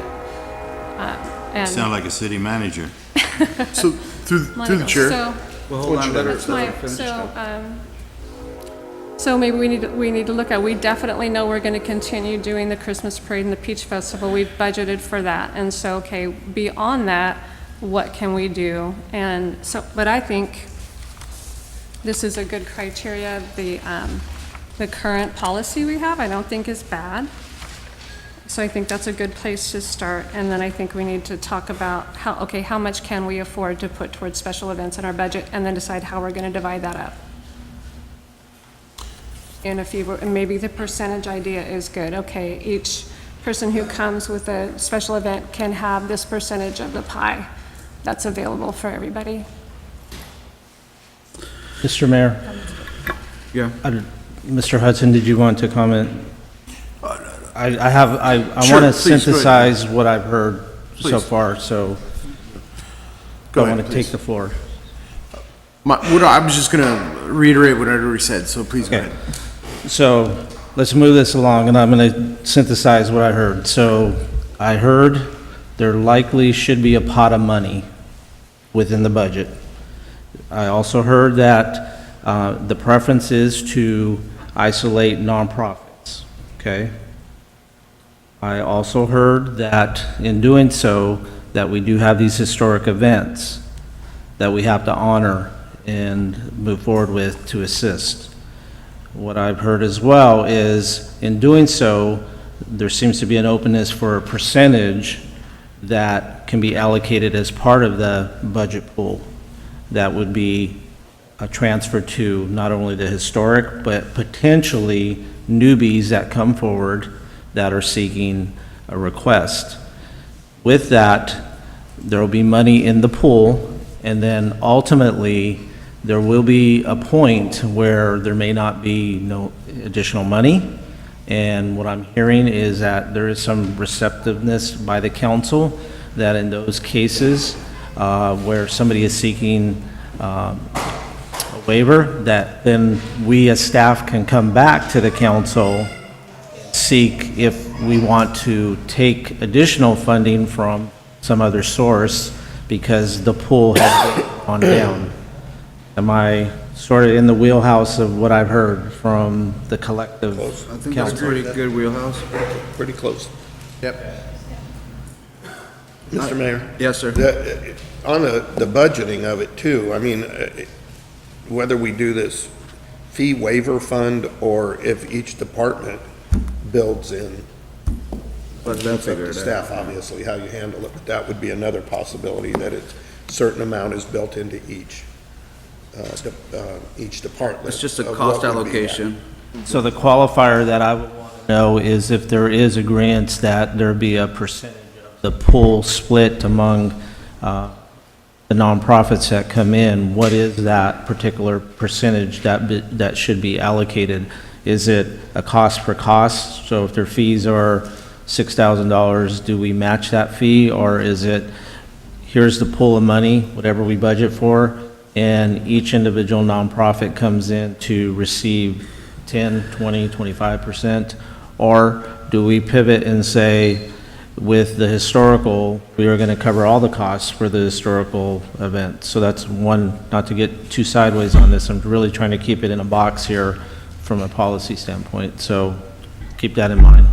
Agreed. Mr. Mayor, let me ask just one question now on this. We have the Stampede in here. Isn't that a for-profit event? The applicant is Flying U Radio. Yeah, it's a for-profit event. I mean, I don't know, we don't want to lose the event, but that would fall under a profit event, a Correct. for-profit event. So just something to think of. Absolutely. And I think,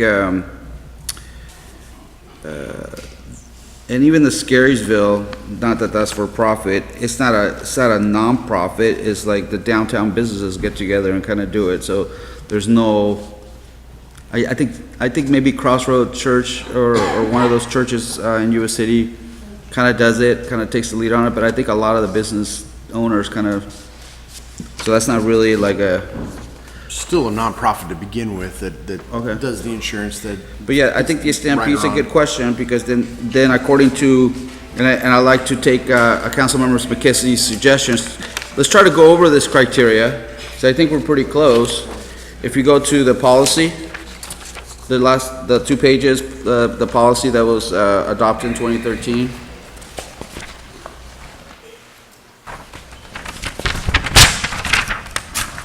And so the vice mayor had a good idea like to maybe look at some of the, I think there's some good things in here.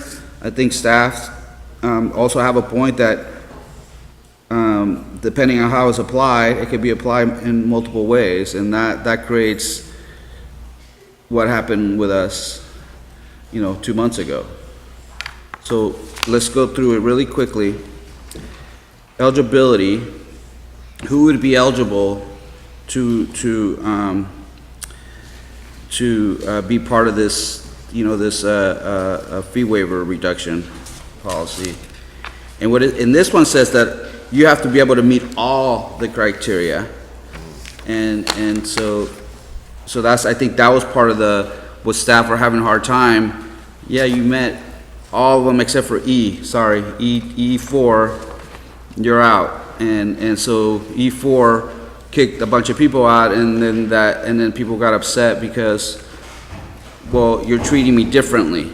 Staff could only treat people based on what they were reading. So, on defense of staff, they can only go by what the council and this policy adopted said. Organization type. So you have to be, so this one increases from a nonprofit organization that is based in Marysville or regional nonprofit that serves a significant population in Marysville.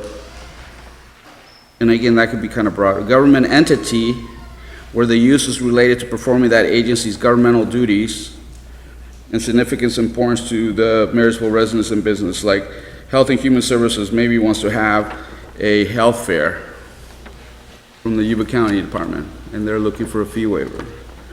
Organizations that are in an established formal partnership with the City of Marysville. That's kind of a question. I don't even know what that means. Do we have an MOU with them? Is that what a formal partnership looks like? 4, but maybe that should be like, actually directly say with the memorandum of understanding or something. Professional associations in which the city or staff are members and which will professionally benefit from attending at the proposed activity. So is that the chamber, or is that like a League of Cities or a professional managers association? I think that we would interpret it like you said, the chamber, for example, would be a good example. The following organizations are expressly ineligible: private for-profit enterprise. So that's pretty clear. So someone like, in my mind right now, the way my understanding is, the stand down is a for-profit rodeo. So that one, if we were to use this, the stand down, Stampede, sorry stand down, sorry veterans. Stampede. Which one is it? Stampede. Okay. According to my understanding, the Stampede is done by a private corporation. And so if we were to use this, they would not be eligible for a waiver, right? So I think, maybe we can play with that. 2, groups with affiliation to religious institutions. Now we start getting what is a religious institution. If the request activity involves the promotion of its religious doctrines or its affiliated institutions in any manner, and C, groups with affiliation to organized political parties or partisan causes. If the request activity involves the promotion of such causes or the furtherance of its affiliated parties or its candidate for political office in any manner.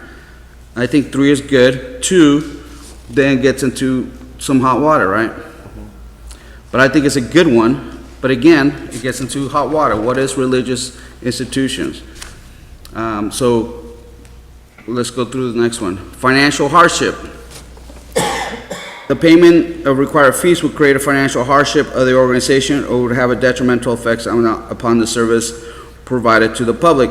So in my mind, unless we know what their budget is and how much they're fundraising or how much they collected in sponsorships or fees, for me it's kind of hard to see that unless we actually ask them, what is your budget, how much you're planning to make, and if it's really hardship, then maybe we'll give you partial insurance. Do they need insurance? That's an important thing for the city. I think that one should stay. Permit conditions satisfied. All required documentation and other conditions are used. Permit have been satisfied before the waiver reduction is requested. So you have to have a user permit, and those criteria would have to be satisfied. And the type of Mr. Mayor, activity. Yes, let me sir. just ask on that. So we're saying all the documentation, permit conditions, that's not paying for the permits and things, right? Before it comes, because we don't want to implement an expense if they're gonna come, not get it waived, and then they can't do the I event. think those are the administrative application fees, like, the administrative work that goes into processing the fees. Okay, I think that's what that one's talking about, and maybe let's be clear with that. Because that's not necessarily tied to the master fee schedule. Permit, type of activities or request activities must meet all the following criteria. The activity must be considered within the scope of services that the city does not or could provide its residents. The activity furthers the purpose of the organization and is not purely social in nature.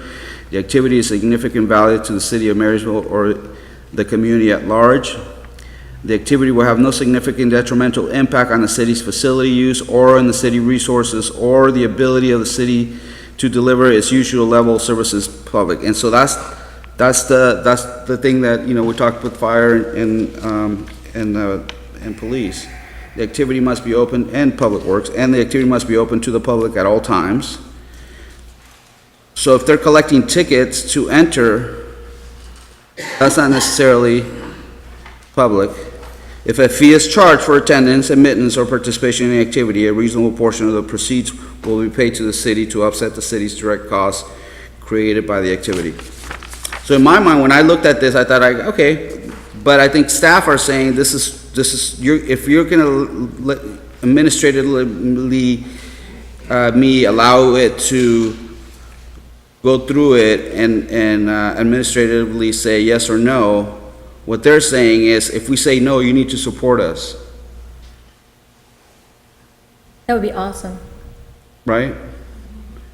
But I'm not saying that this is our current criteria, but if there's anything here that is outside of what you guys are thinking, or you guys want to add or remove some of these things to give back to staff. Mr. Mayor? Yeah.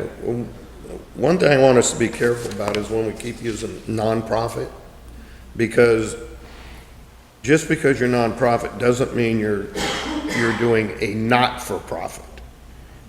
In other words, you're trying to make money on the issue. At the same time, there's an event done privately that could not be for profit, which may go to the church events mostly, I'm thinking.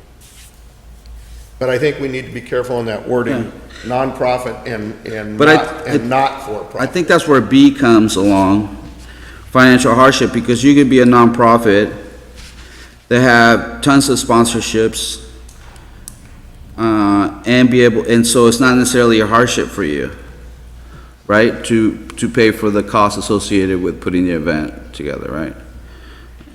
So I think that's why it wants for you to be able to meet all of the following criteria.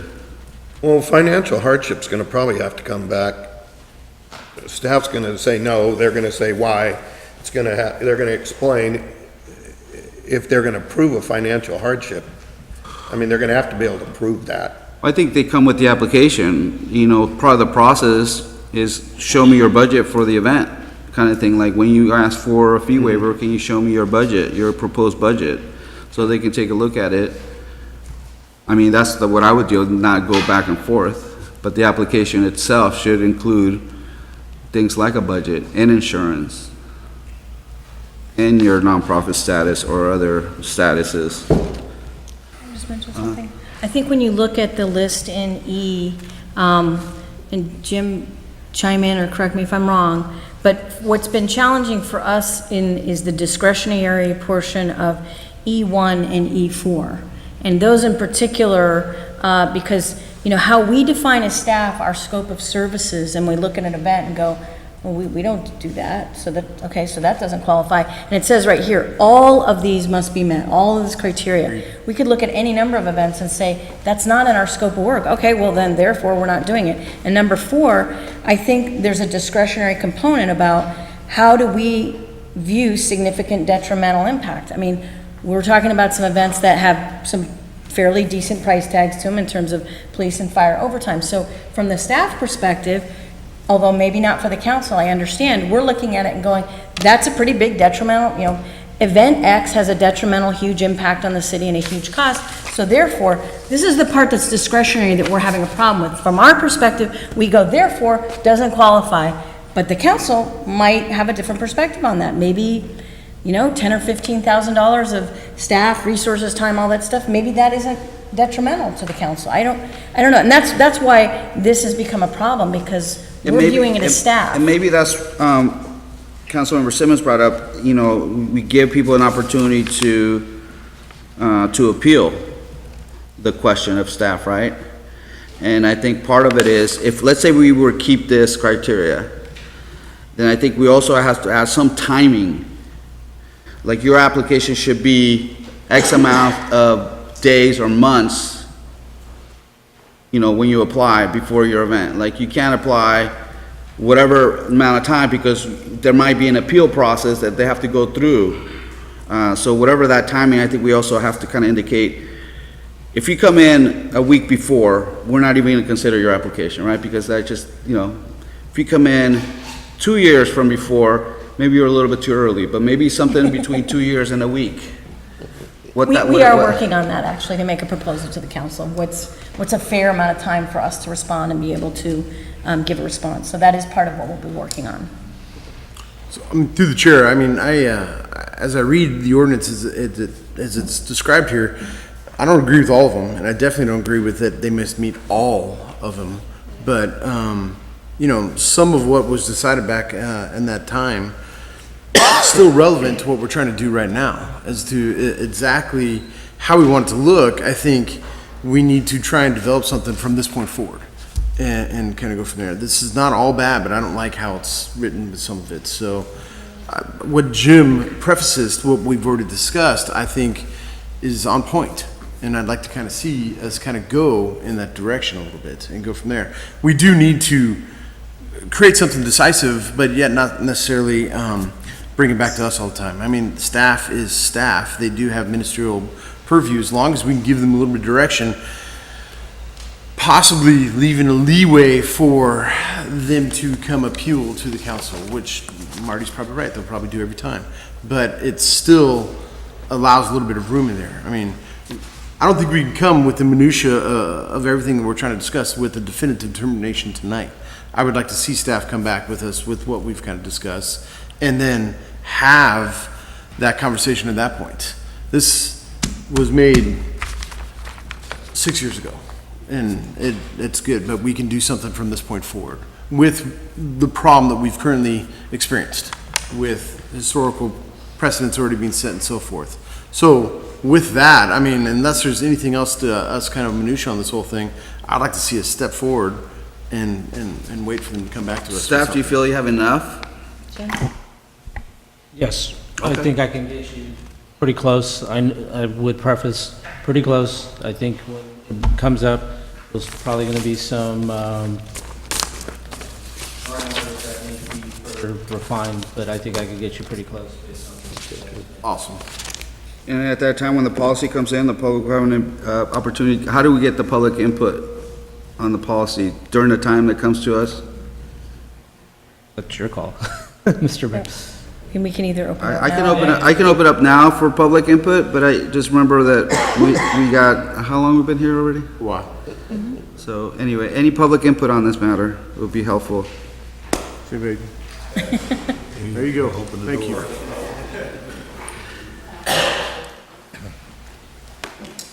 Evening, Council. My name is John Nicoletti. I live at 1915 Bolton Way. Appreciate all the work you put into this. You have to know there are some scorched nerves out here, and people are really nervous. Maybe the beginning process would have been better if we took the bean counting and we put 100,000 or 103,000 beans in a jar. We could guess how many are in there and how much it's costing, and we can enter into this thing a little bit differently, maybe. But I think the thing you must know is that in every event, it doesn't matter which one they are, there is a tremendous expense. You're identifying it yourself for your event, but you're actually taking the approach of how do we make this work for us? And that's what every single event organizer has to do. So they aren't looking at that range of how much profit are we going to make. They're looking at what does it take to make this thing actually happen. And I have seen the Flying U Rodeo go to the ranch out on 40 Mile Road over the years. I've seen it stay in Yuba City over the years. Could they leave Marysville? Yep, sure could. Could Fishing Derby find a private lake, private property, and have just as much fun with somebody who embraces having 1,000 kids show up for free pancakes? Sure could. So I would be very cautious in being aware of the fact that events run close enough to the wire, because it's a high-risk world to try to do spectacle events. And parades are right up there with it. It's all spend. And you're hoping that people buy a few concessions to level that out. But you always do it with a motivation of this being a better town and a better place. So some of the things I've seen in the past, and when it comes to spectacle events in the city of Marysville, I've seen mutual aid from other departments come over for fire and for police. I think we can open it up to Yuba County Public Works. In fact, when we set up the barriers at Buckeye and at Veterans Day Parade, we just put them on the sides of the streets. It's the volunteers that grab them and put them in and make the street crossing a closure, right? If you needed us to go down to the courtyard and pick up those things, that's not that big of a stretch. So I would suggest there's other ways to explore getting help. Most of these events are regional. It's really easy for us, and it's easy for these committees, the committees that we join on and volunteer on, to ask our regional partners and other municipalities to chip in and help out. I haven't heard any of that mentioned. And so the other option that might be in front of you, you do have 2 spectacle events that are yours. Sell $50,000 worth of sponsorships on each and dedicate it to paying for these things. That's why people buy signs at the Goldfield Stadium. That's why people buy sponsorships, because those events wouldn't happen without that extra nudge, and business understands that. Thank you.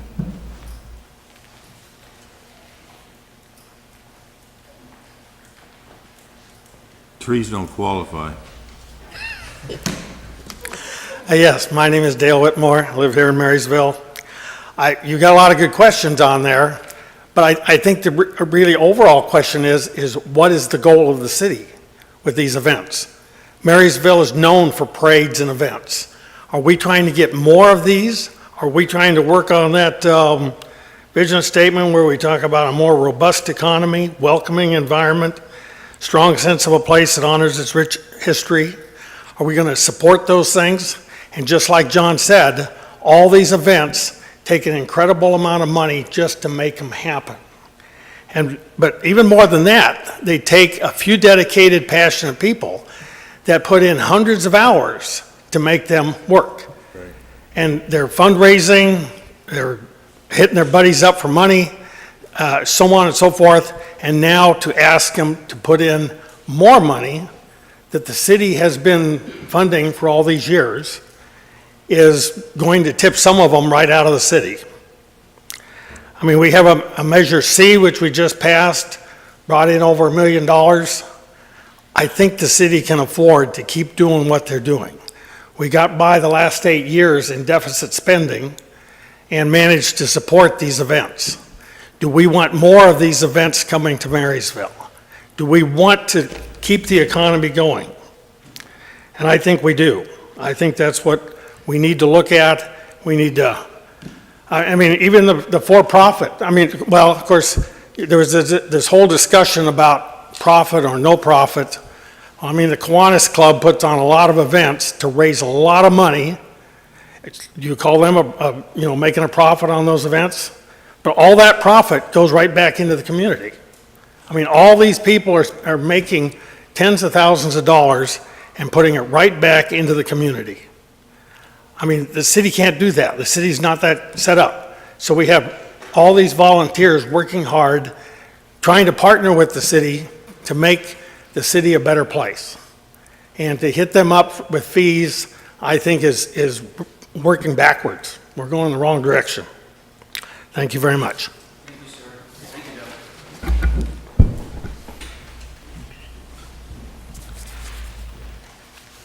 Chris Pettigo, 139 Olier Road.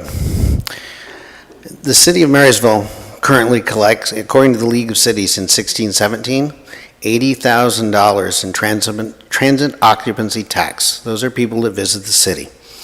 They come for less than 30 days. They stay in hotels. And when we talk about $103,000, I do believe transient occupancy tax should go to spending on tourism. And these parades are tourism, and they attract people to our city. And so I've got looking at 1617 numbers, which is $80,000. Put that with what we spent, what you're proposing, which is 103, you're not far off. Now, for-profit events, that's a different story to me. But for nonprofits, the Arts Council, the other places, they provide services to the community through programming, through events, just through their mission. So I would highly consider thinking about the TOT tax, which is currently in your budget, and that you would consider, if you're going to establish a fund, I think some of the fees are a little off, but there's $80,000 I found for you right there. Now, granted, it's going to have to come out of somebody else's budget, but don't you think transient occupancy tax should be really, truly spent to encourage tourism in the city? Thank you. Thank you, sir.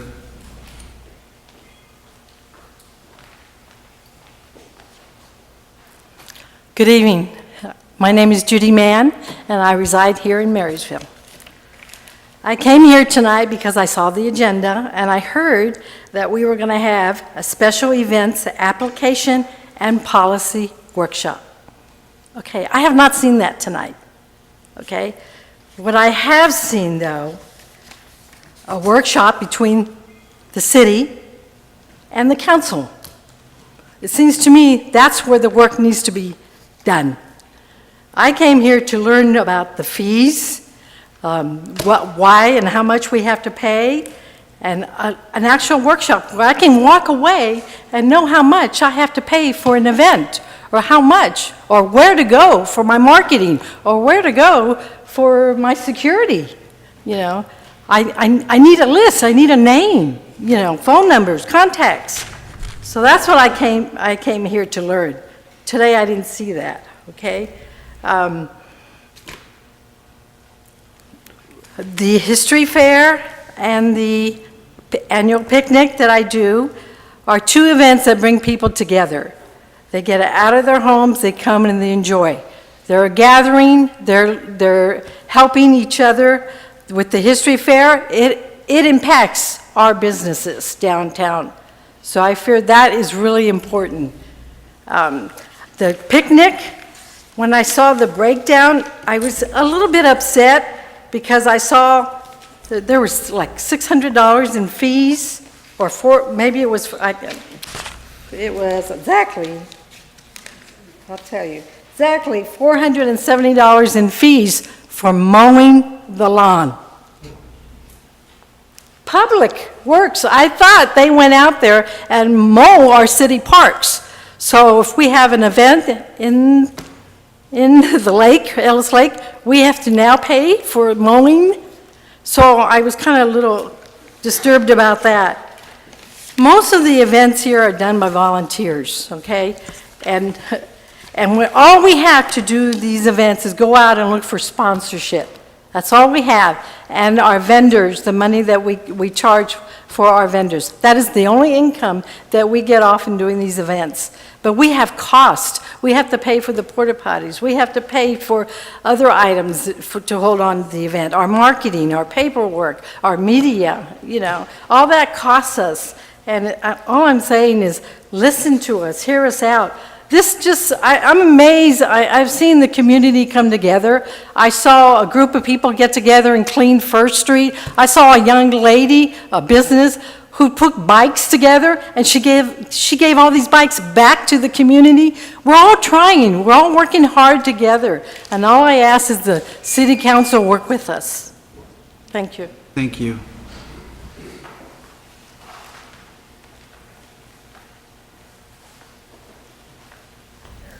Well, I'm Bob Fischetti. I have 93Q radio, and I don't live in Marysville. I live in Yuba City.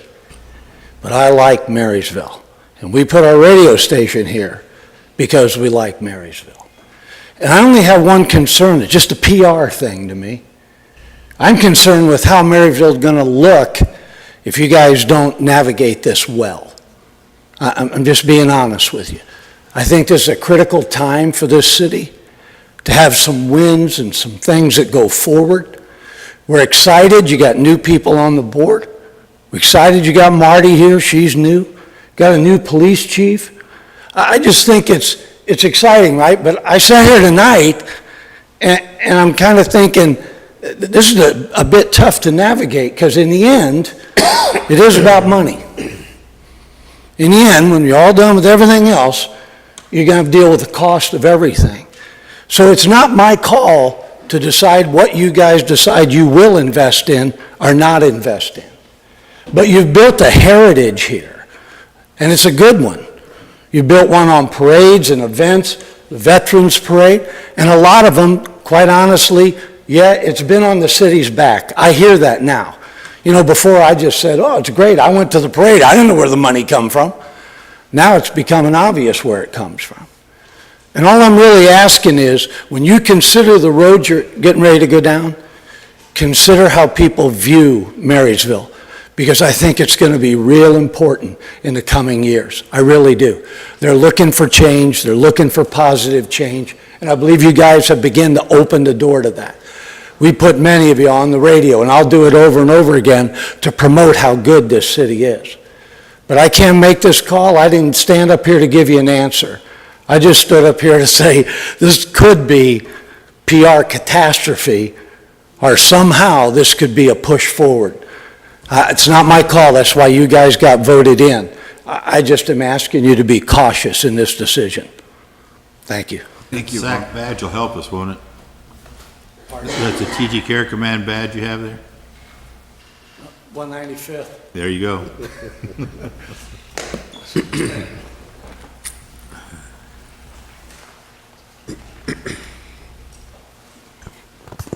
Good evening, I'm Candace Frestis, and I'm the chair of the Bacchae Parade. I heard the word historical quite a few times tonight, so I hope that that phrase can be highly considered into your policy, considering the parade is only 25 years younger than when the city was established. Not only for my sake, but for the city's sake. The fees that I saw tonight were almost $10,000 more than the fees that were proposed to me almost 2 months ago. So my question is, was it reevaluated, what was actually spent, or what happened after an event? Do those organizers of these events have the option to come back and ask, you know what, I can pick up those barricades, I can put the blue boards up. Is that an option? Will that be given as an option? Those things I hope that is considered into the budget that you have and the budget that you give the nonprofits and the organizations put on the events. One thing that was brought up was a proposed budget into asking for those fee waivers. So is the proposed budget we give to you as a nonprofit our side of our budget proposal, and then including what the city is giving us? Is it all inclusive, or is it only what the organization is going to spend on their side of costs? And I just want to point out that over the weekend of the Bacchae, people that came from out of state and the hotels that were spent, just from what I know in our organization, was over $6,000 just for the weekend, just in hotels. That didn't consider what they spent in the city, what they spent in gas, what they spent in the restaurants. I hope that all those things can just be considered into these fees at adoption or policy waivers, whatever they may become, that all those things are considered. Thank you. Thank you.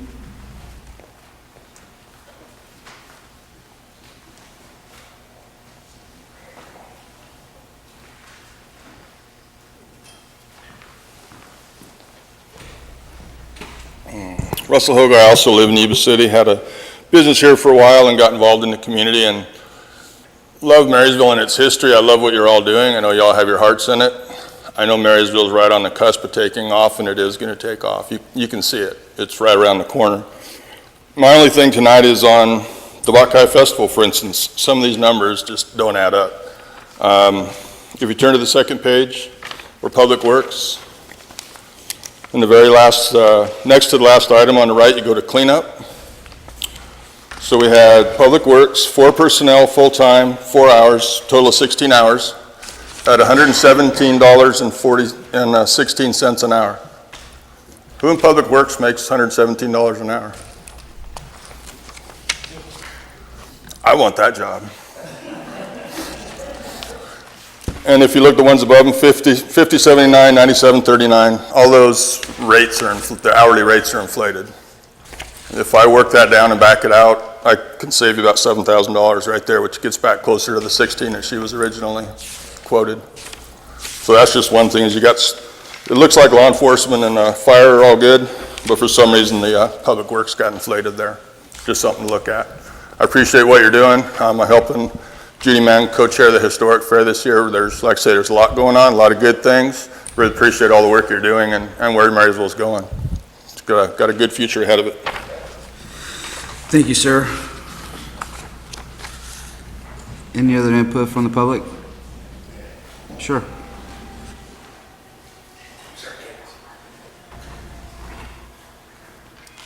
Pardon me. Just want to mention that during the historic fair, antique shop owner on D Street told me it was the busiest day they've ever experienced. During the Peach Festival, Don Blazer has told me that it's been marked the 3 busiest days he's ever recorded. During the rodeo, as an owner of the Silver Dollar, it were the busiest days that we recorded. And Gary at China Moon said because of Buckeye, it's the busiest day he's had since he's been open, and he's been doing his best to do a good job. It correlates. There's economy spilling all over this. And if that doesn't improve sales tax, and if that isn't the quickest way to increase the revenues that your goals are in the agenda that I see tonight, without shifting money around, but we're actually bringing in outside dollars, fresh money into the economy, I don't know what is. That's the value. Thank you, sir.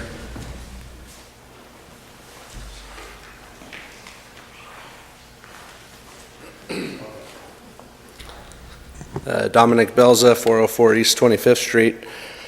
I'm just thinking through this, and you know, if you guys decide to implement a fee structure on all this, and I had to step out for part of this meeting, so I'm not sure if you dialogued through this at all, but you might give some of these organizations, some of these events, the opportunity to find the services that you guys are requiring from other entities. For example, if a medical aid is required for an event, Bi-County Ambulance might be willing to donate a team to a certain nonprofit event and provide a certain medical aid. The fire department doesn't need to. See what I'm saying? So for setup and tear down, possibly volunteers can handle a certain amount that Public Works doesn't have to.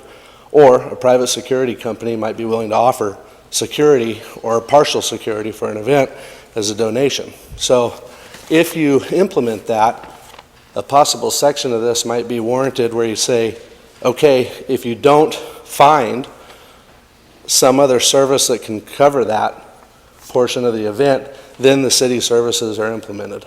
Thank you. Thank you, sir. Any other public comments? Okay, we'll close public comments. And any last comments from the council before we move on? Mr. Mayor, first of all, I think everything that was said was extremely good input that we need to take in consideration. Beyond that, so we can move on though, is the one thing I think we need to also look at is, and I think Marty, you've mentioned this to me before, is giving the staff a little bit of discretion up to a certain dollar amount. You know, remember I think we talked about that, if it's no expense to the city or for the most part, and I can give you the best example is Music in the Park. Because that is the city is a portion of that, but there's no expense to the city. So I'm just talking about that. But beyond that, I think we should give the staff a little bit of a discretionary amount to work with to say, you know, there's not an expense really brought to the city or a significant one, and they have the ability to just deal with it right there. Yeah, I think that's okay. I mean, that seems relevant in the sense that it's already happening now.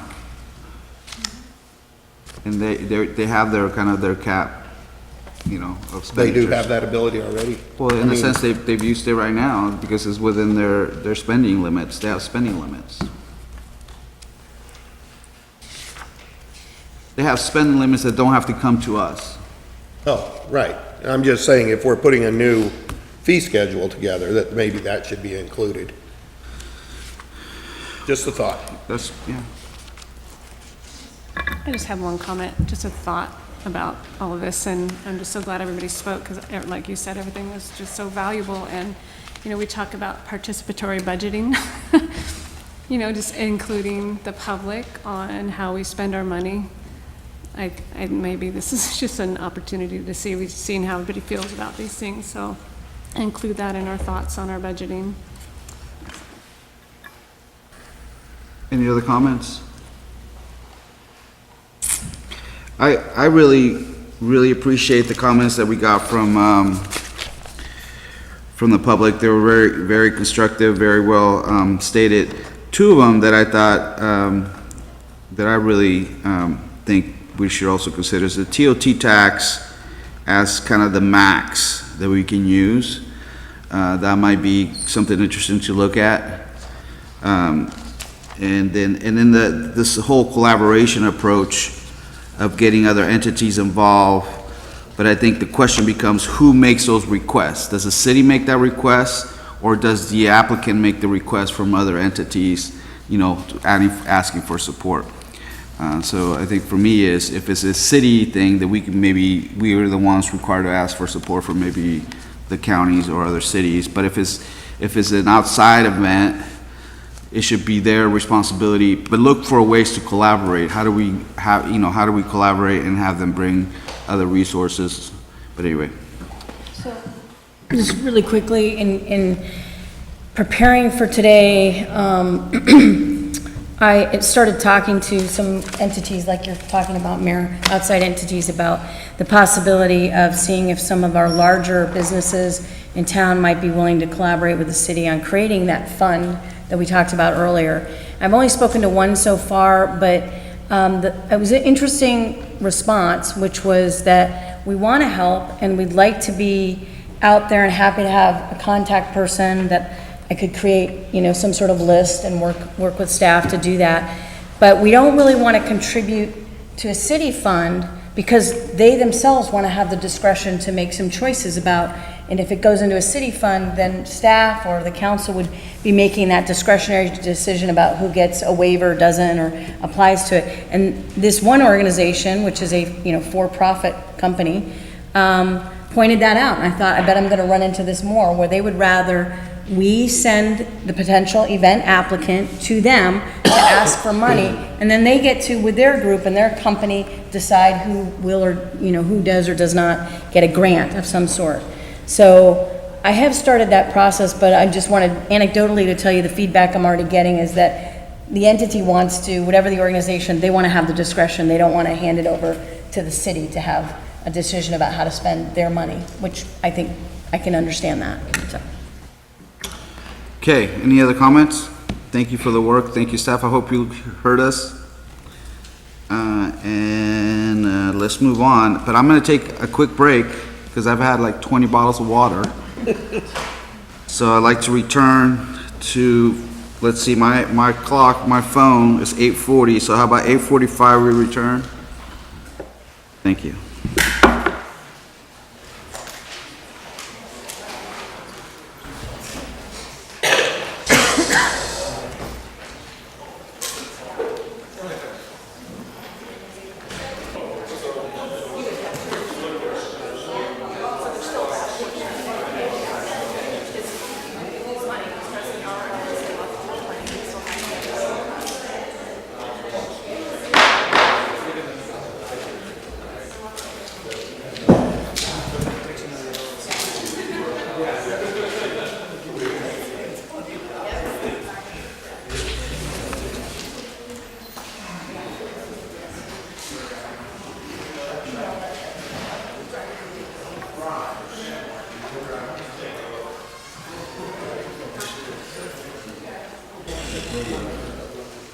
Okay, let's come back to the meeting.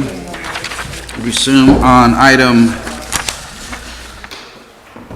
7, Community Consent Calendar Forum. We ask individuals wishing to address City Council concerning consent calendar items or any matters not already on the agenda. We invite you to make oral comments of up to 3 minutes. When you are called, we ask you to please go to the podium and give your name clearly for audio recording. You are requested to address your comments to the mayor and council and not to the audience, and we'd let you know that by state law, the council is not permitted to undertake any action or discussion on any item not appearing on the posted agenda. If you would like a response from the council, we ask you to please fill out a speaker's card, and you will be contacted within the next few days. Any members of the public like to speak?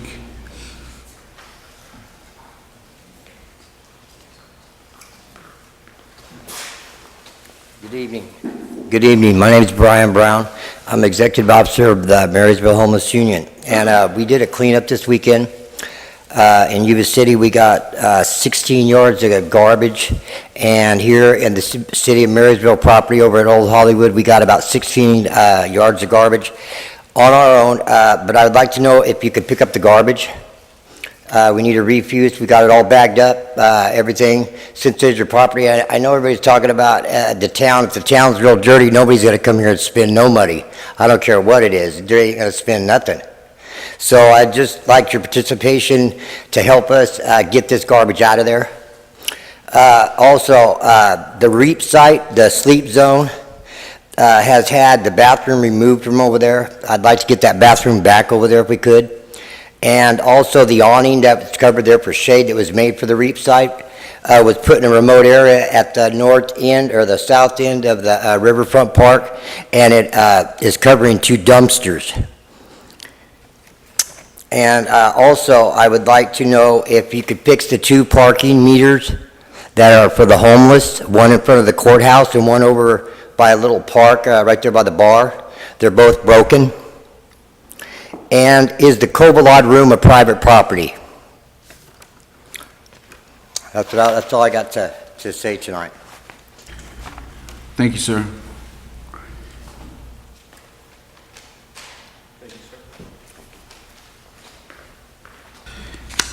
Any other members of the public like to comment?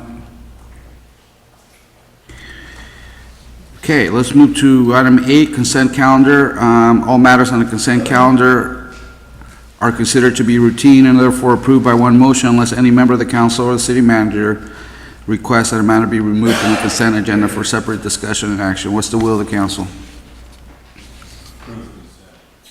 Motion? Motion and second. Motion by Simmons, second by Vice Mayor. All those in favor say aye. Aye. Motion is approved with a vote of 5-0. Ordinance number 1416, an ordinance of the City Council of the City of Marysville, California, amending portions of Chapter 10.42 of the Marysville Municipal Code entitled Cruising Prohibited. Thank you. Let's move to item 9, section 9. That's a better word. Section 9, discussion and action calendar. All matters in this section of agenda are to be discussed and will be acted on individually. Members of the public may request to speak on any of these items for up to 3 minutes. When we ask for public comments, please go to the podium and to be recognized. Then state your name clearly for audio recording before beginning your comments. So 9.8 is a resolution approving the fiscal year 2019-20 project list for Senate Bill 1 road maintenance and rehab account funding. The recommendation for staff is to adopt resolution 2019-20 approving the road maintenance and rehab act project list for fiscal year 2019-20. And this recommendation comes from our Community Development and Services Director, Mr. Jim Bermudez. Sir? Yes. Good evening, Mayor, council members. So the action before you tonight is pretty routine as it's kind of shaping up. So with the passage of the Road Repair Accountability Act in 2017, the California Transportation Commission is requesting that annually and through via the fiscal budgeting that cities return to ensure that the use of funds is being spent on road program type of projects. They implemented a robust reporting requirement via action taken by councils throughout California, as well as electronically in various reporting that staff routinely updates on a case-by-case basis.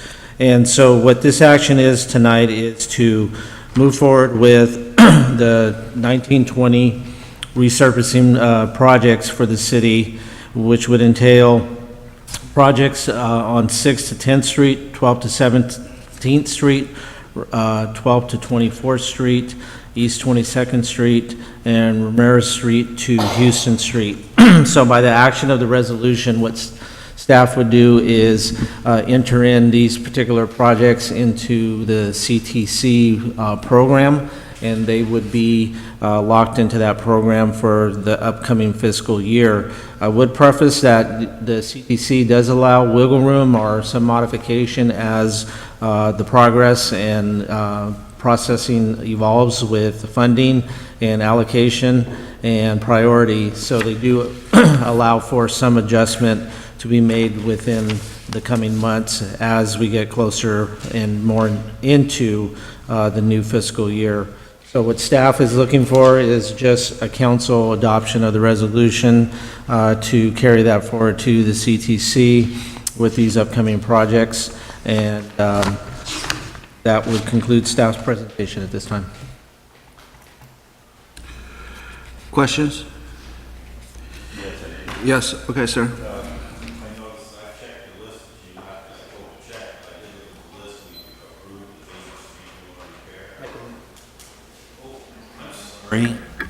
I checked the list of the streets that we voted on repairing, and I found that these were consistent with that. But also that A Street and that First Street are in bad shape, Jim, and they're not on here. That A Street's got cavities in it; you can't even drive on it. It's right by the PG&E building, and the First Street. It's just a speed zone from the time you turn around off of E Street, off of B Street, go down First Street. It's just, there's holes that deep in that road. I just feel that that's an emergency. And maybe you could substitute one of these other portions of them to fix that road. So, something to look at.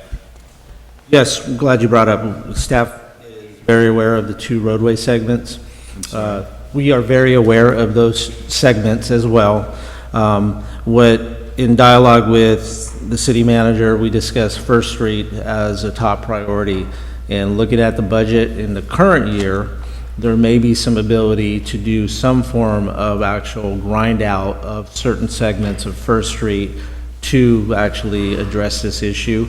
It'll be obviously a temporary solution. But I would 100% agree the severity of that roadway is pretty bad, and given the magnitude and the volumes on that street, I think we need to jump in and do something outside of this actual funding here. And then from, I think, setting up next year, we can strike a balance to maybe look at doing some temporary grind outs as part of this program, as opposed to, I think when we first adopted and came forward, we said there would be a heavy cost for a total reconstruction of a roadway segment. But I think, what I'm seeing as time evolves and my time in the city travels more greatly, I see that there are segments that I think, we can apply grind outs as opposed to looking at more of a reconstruction type of perspective and approach. Thank you. Got it. Just to follow up too, I'm questioning my sanity as to why we're reluctant to contribute money to the Yuba County Bank, and why we can't draw down money like Yuba County seems to do for their roads for the next 5 years on their draw on their SB1 money, even though we only got 161,000. Can we parlay that into something where we get $3 million or something like this, low interest loan? Instead of trying to piece this thing to work, we could put our reserve in there, use that to draw down, and borrow money at 1% to 2% to fix some of our roads. And I'm just curious as to why we're not pursuing that. Well, we are going to be pursuing that, actually. There will be We will be bringing forward to the council a request to join the pool, the county pool, which I think is what you're referring to. Yes. And we are looking at how we can leverage potentially, I'm not sure that we'll be able to do much, but how we could potentially leverage our 10 years worth of SB1, just like the county's doing, which is roughly $4.5 million. So it's not a huge amount of money, considering road construction of one block costs in the neighborhood of $750,000, and we have a lot of reconstruction to do, but, so we could do 4 blocks with 10 years worth of SB1. But still, that said, I think some of the grind out ideas that Jim just mentioned, that might be a possibility for leveraging the 10 years worth, and it might make sense for us to do something like that, so we're investigating that. Well, good, because it'd be nice to know all about that. You know, they're doing 60 miles of county roads on the money they borrowed, the 9 million plus. And 60 miles is pretty much, we could probably do all of our roads in Marysville for around, what, 20 million? 46 million or something, was it, Yeah, Ted? every road in town. So if we could pull down and parlay that money from to the Yuba, I call it the Yuba Bank, it seems to be a bank. Yuba Bank, and we could parlay that 161,000 over 10 years, or it's going to go up. Is it going to go down? With $4 a gallon of gas, it's going to go up. And so I just say we need to really pursue that, and I hear the city manager say they are. That makes me feel a lot better, because maybe we can do something a little bit more than with our road money. Thank you. Thank you. Any other comments? So to clarify, we're not deciding capital improvements, like that's gonna be another conversation if you guys come back about one or some other things that you might want to invest on or budget on, right? This is, the question here is, we want to submit this list of road maintenance to the state of California per SB1 requirements. That's what this is doing. That is the question. That's correct. And I move to approve if you'll accept. Well, hold on, okay, before you move, I want to ask if there's any public comments on this item. Sit down.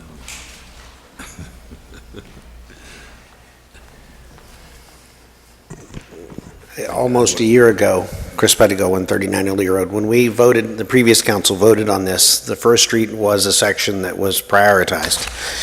I like the idea of grind outs, but I think, honestly, I live there, and to stand on that road when those cars come flying down there, to get pelted with gravel from the road and seeing it all the sidewalk, I would urge you to move quickly on doing the grind outs or whatever you see fit. But I think the traffic that First Street gets now and the speeds that they travel down that street, I think it requires a little more emphasis now. It's only going to get worse. I would like to, I know it'll get better, and I know we didn't get all the money the League of Cities calculated we would get. I read that. And so it would be my emphasis that you would put a little more emphasis down on First Street, considering all the renaissance there, and the fact that it is just in really bad condition. Not that these others aren't, because it's always, I always want my road fixed first. But ultimately, First Street is in very bad shape. Thank you. Thank you. Any other public comments? Okay, seeing none, Councilmember Simmons, you like to make a motion? I move staff recommendations. Second? Second. Second by Mr. Hudson. All those in favor say aye. Aye. Aye. Motion's approved with a vote of 5-0. Let's move to Section 9, Item B. I like my wording there. Good. Resolution authorizing an agreement with New Economics and Advisory in the amount not to exceed $35,000. This recommendation comes from our city manager, Ms. Brown. Good evening, Mayor, Vice Mayor, council members, and members of the public. The item that is before you is a request to authorize the city manager to enter into a contract agreement with New Economics and Advisory to conduct a land disposition analysis of both the B Street property as well as the Bryant Stadium. And in the analysis would be looking at things such as land values, a disposition strategy, evaluating, that didn't work either, sorry. Evaluating various land use options and configurations for what would be hopefully end up in resulting with a recommendation for highest and best use for the B Street property in particular. I think there's, as the council knows and the public knows, everybody knows about the B Street property. There's been a long history of having 3.7 acres of vacant property, 14 parcels on B Street / Highway 70. And it's been now since about 2006 when the city first acquired the property. And the city bonded on that property in 2011, I believe. And ever since then, it's been sitting vacant. I know there's been some interest here and there, but nothing that has converted into a final project for the property. And we have about 18 years and $11.7 million worth of payments all total for the payoff. So it's a pretty hefty sum of roughly $650,000 a year bond payment out of the city's general fund. And I think it would be really a great opportunity for the city to look at what they can do with the B Street property. I think there's been, has been discussed many times, even in my short tenure here, a lot of different ideas about what could happen at the B Street property, from residential to commercial to light industry and manufacturing. And so this analysis would really help in terms of analyzing all of those options and help provide an informed path forward for the city council. So I think there's tremendous opportunity here with that. And one thing I want to say that's different about it than some other snapshots in time, there's been some other studies and data collection that has been done that has been more focused on sort of a snapshot of where the economy is and the market is at that point in time. This is a study that would more stand the test of time because it would look at various configurations regardless of the economy. That, for example, if you sell one parcel or two corner parcels, what's left? How would that market? How would we be able to sell that, for example, versus developing the entire site? So looking at a lot of different options like that, that would be important to evaluate regardless of whether we're in an up economy or a down economy. The variables there and the situation, the options will stay pretty much the same regardless of the economy. So I think it's a study that will really help the council make an informed decision on a path forward. The Bryant Stadium was included in this at the recommendation of the consultant. At the time that I walked her through the entire picture of the bond and when we bonded and how much and what our payments are, also included in that conversation was the fact that Bryant Stadium is the collateral for the B Street property, which then led the consultant to do some investigating on her own to take a look at that property, its location, its proximity to a variety of different amenities, including Ellis Lake, and her recommendation was to at least include an evaluation of some sort of land use disposition analysis, have Bryant Stadium included in the overall B Street property analysis, which is why you see that here, and that was based on her recommendation. So with that, I think that pretty much concludes my presentation unless the council has any questions for me, and that was in an amount not to exceed $35,000, so I added a slight contingency from the $31,000 that was proposed by, that is in the scope of work and the proposal from the consultant, and that would come out of the B Street property bond proceeds and not out of the general fund. When the bond was issued in 2011, that prior management and council included additional funds for these kinds of market studies and analyses, so it would not have to come out of the general fund. That is the end of my presentation, unless you have questions for me. Questions?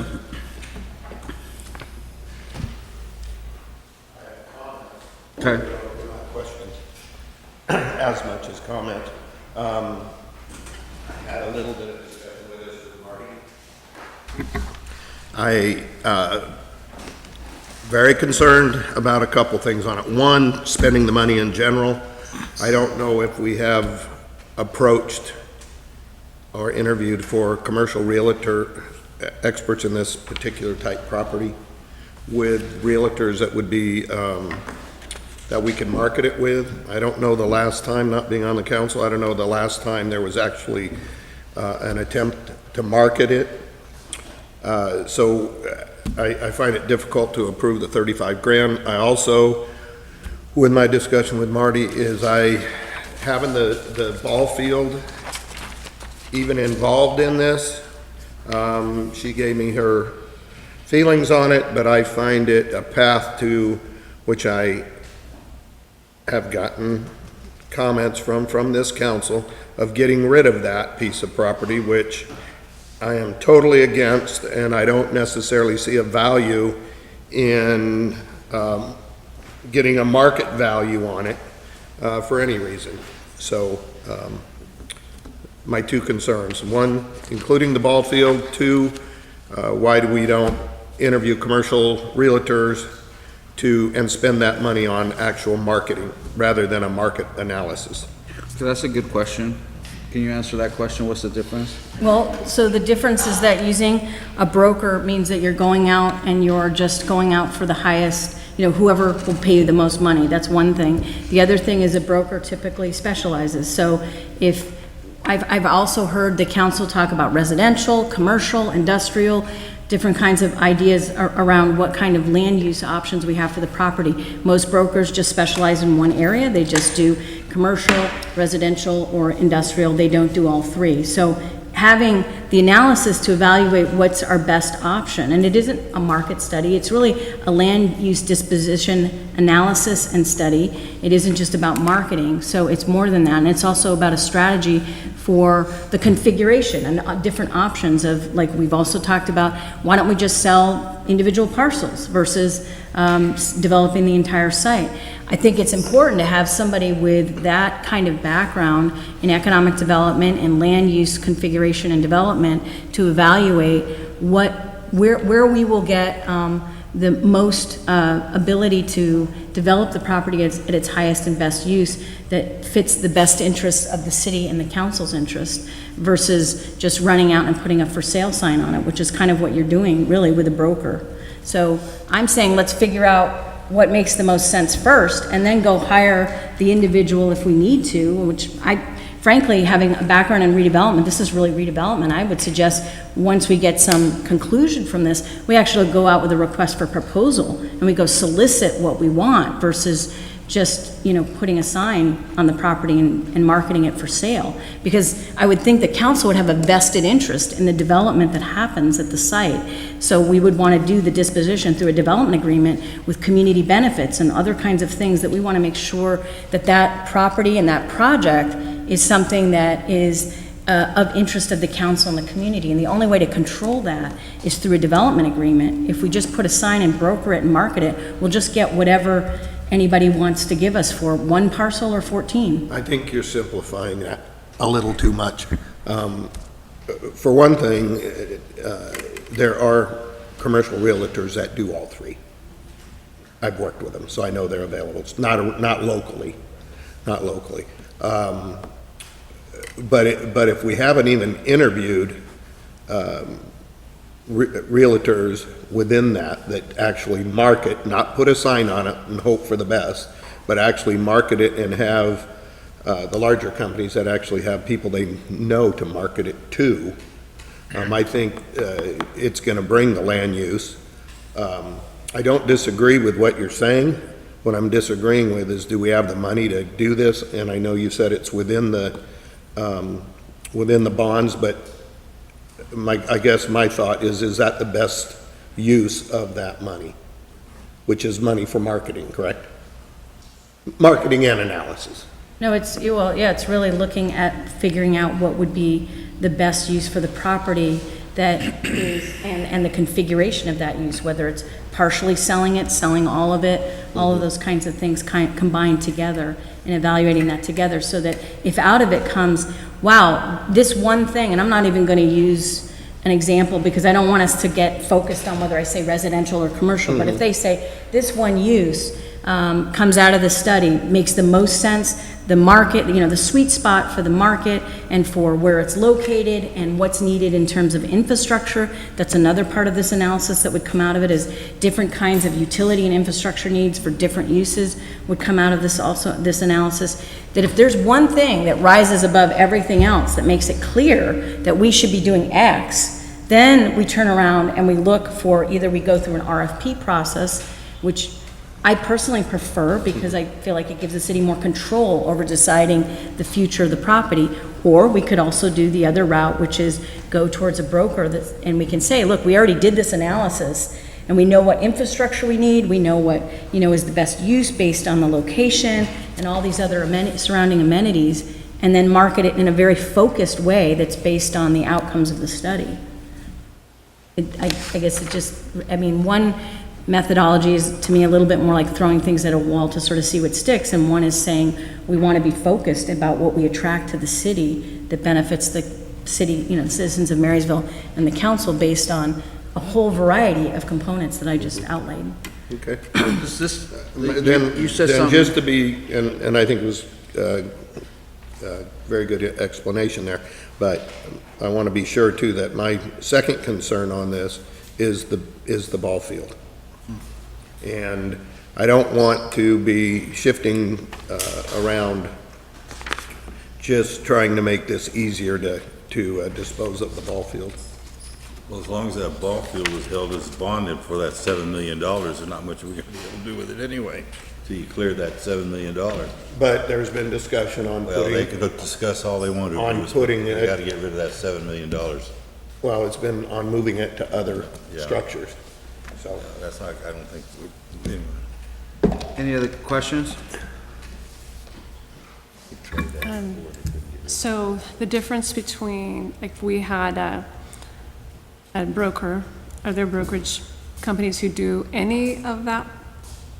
To what level would somebody do that for a free service or not? Any portion of that or? not? I don't know, Jim, if you have any thoughts on it, please share, but my experience is the brokers are, selling the property to get their share of, the commission, and so they're not doing the level of research and analysis that we're talking about here for free. Okay. Yeah, do you disagree? Yeah, I would agree 100%. Marty's statements are pretty on point, and no disrespect to the brokers. We're in a situation because we hired a broker. That's how we got the property. So enough said there. Chair, Yes, sir. is this going to be another report that's been done and it comes into us and we're gonna put it on the shelf and not do much with it because we have to go out and get somebody to market after this report comes in? Is that what I'm hearing? Or is Sparkler gonna do it all? This market analysis. Right. What is it going to produce for us? It's going to give the council the ability to make an informed decision about a path forward for disposing of the property with a focused use, not just saying, let's try everything, residential, commercial, industrial, that'll say, based on the analysis and highest and best use, it'll give us a sense of direction. Who's going to market that, though? Who's going to take it on? One other thing to point out, we'll outline the pitfalls dependent on what door you choose to go down, meaning I've been contacted by people looking at the bookend corners, but what happens if we decide, or council decides to go down that path, and what does that mean for the full integrated development of the future of the site? Meaning, the council elects to choose to sell off a corner piece, what's the lift that is going to be had by a future commercial developer to carry on infrastructure, given that the guy on the corner only just did a sewer lateral and that is it? And likely, it will not pencil out. And so we want to make sure you have that information to understand that if we put it on the market and we don't get any hits and we just are not satisfied for the full development of the project, then we can come back to council and say, we went down this path, but now we may have to consider a corner piece of property, knowing that the risk for the city and for council is that we may have to wait even longer for the full development of that And property. we just went through that with that corner property. In and Out was looking at it very closely, but we couldn't get rid of the back end of it. They wanted that choice piece, so. So this really I'm is, the wrong guy because I disagree with this methodology here, so. No, I'm not talking, I'm just talking. No, but I think the point is that we'll know what the best use of it. If we go, if they come back and say the best thing for you guys to do, to tell you the truth, is to sell the best corner and get out of the way and see what happens. And maybe that's the best use of it. With my experience has been, we've done a broker, that didn't work very well. We did an RFP for a housing developer, and they looked at it, they were interested, they did a lot of analysis, and they came back and said, it doesn't pencil out. Even with all the credits and all the tax and everything we were gonna go after, and all the green money, and it didn't pencil out. What I'm hearing from you is, this exercise is gonna point to us, if it comes back to say housing, I'll be a bit worried, because we went through that exercise, right?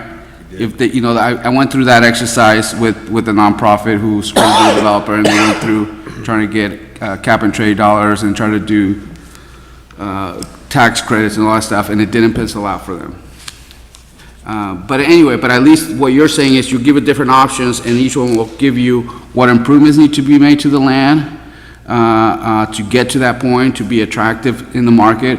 I think that's a good thing, to have different options, to say, this will give you this will give you that, and we'll be able to move forward. I think we've been doing it with our eyes closed, and I think that's what staff is saying. You've been going through this with your eyes closed because it's Ricky's best idea.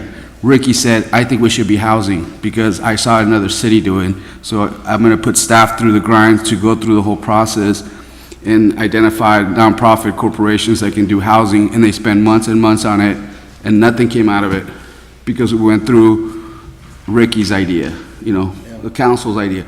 I think what they're saying, this is going to be an independent analysis, what's the best use of the property. The question that Councilmember Baracavoli is asking is, do we need to add the ballpark as part of this analysis? So if that's a question, I guess I'd like to hear from other council members what your thoughts are on that question. If I might, I spoke up. I said, I think since it's under bondage for that B Street property, I don't think there's anything we do with it. Just leave it there and let it serve its purpose. I don't know what that means, sir. What it means is that you can't sell it until B Street property is taken care of, because it's the bond, it's the security for that B Street. You used to say it was a general fund. Well, that kind of is the general fund, but not in its real sense. So as long as that B Street property is used for collateral, I don't know if you can do much with it until you get. Can I just respond just quickly, just so, as Councilmember Baracavoli already alluded to, during the January financial study session we did have our financial advisor recommending we rebond B Street property and that we remove Bryant Stadium from the collateral, and that in its place we put City Hall and the fire station, because presumably we won't ever want to sell those or do anything different or lease them or any other options. So that is something that will be coming to the council actually on May 14th, probably. Right now it's security though, isn't it? Right now it is, yes, currently. I mean, it would, if the ad hoc committee that was appointed last time, Vice Mayor McKenzie and Councilmember Baracavoli come back with the financial advisor and think, that it's a good idea to rebond and save us some money, and that's the recommendation to the full council, it still would take probably another 3 months from today to actually reissue that bond. But that is something seriously being looked at, so. Question, if we didn't, I'm not interested in getting rid of the ball field either. My dad played baseball there. I'm sorry, I didn't hear. I said I'm not interested in getting rid of the ball field either. My dad played baseball there, so there's history for me, and I love it. So I don't think I'd necessarily be opposed to hearing somebody's opinion. Analysis. Yeah, but what would it save us in cost if they didn't include that in part of the analysis? I would have to go back and ask them. I don't know that there would be, I'm not sure if there, I'd have to ask, yeah. I too am not really interested in getting rid of the ballpark, but I understand that it is part of the property with collateral on it. I would like to see us, as Marty pointed out, consider another property as a bond on that in the future and so forth, but I'm not on that committee and I'm good with that too. I don't think there's interest in tying the ballpark. So I think Well, I that's thought clear. presumably that would be a property we never sold either, so I know you connected that to the city and the fire department, but I actually thought that would never be a subject, so, Well, it's not a I'm subject being because no one's convinced- made an offer, I- but the analysis, you're saying that the analysis itself would not be useful because we'll never get rid of the property. I've said this before, no, correct, but I mentioned this too before, that there is a piece of property, sizable piece, that I think is something that the city should at least consider, and that it would be better off that we spend the analysis on that piece of property, which is the Yuba Park. But that would be from general funds, not from the B Street property dollars. Well, The so how is the ball field included, just because it's being used as collateral? Yes. That why it can be included in this? Yep, Okay. that's exactly right. Okay. And I did confirm that with our financial advisor, because I thought, uh-oh, wait a minute. Yeah, It's whether not we can technically use it. B Street, but he went to the bond council and he did confirm that we can use the proceeds for the same analysis. Well, my last comment then would be, I'm being convinced on the B Street part of it, but I do not think we should include the ballpark of it. If it's a matter of going back and finding out what the difference in cost would be, which I'm assuming there would be, it would cost less money to not have to do the analysis on that. Well, I don't know what that might be, but I think we ought to look at it that way. Any disagreements? I don't see any disagreements. So you'd like to make a motion, sir? Yeah, I Oh, motion public that- comments, sorry about Oh. that, ma'am. Would you like to make a public comment? I'm sorry.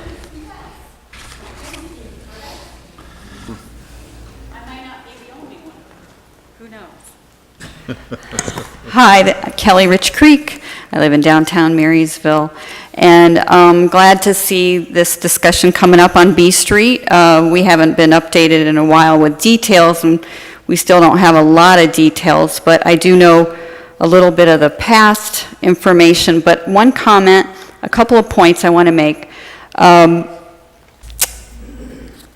It said, one comment was made that we haven't seen anything in the last 15 years. I believe that, I know we have some council members that have been on, that we did get it, when we did list it, we did get an offer at our asking price, but the council chose not to sell it.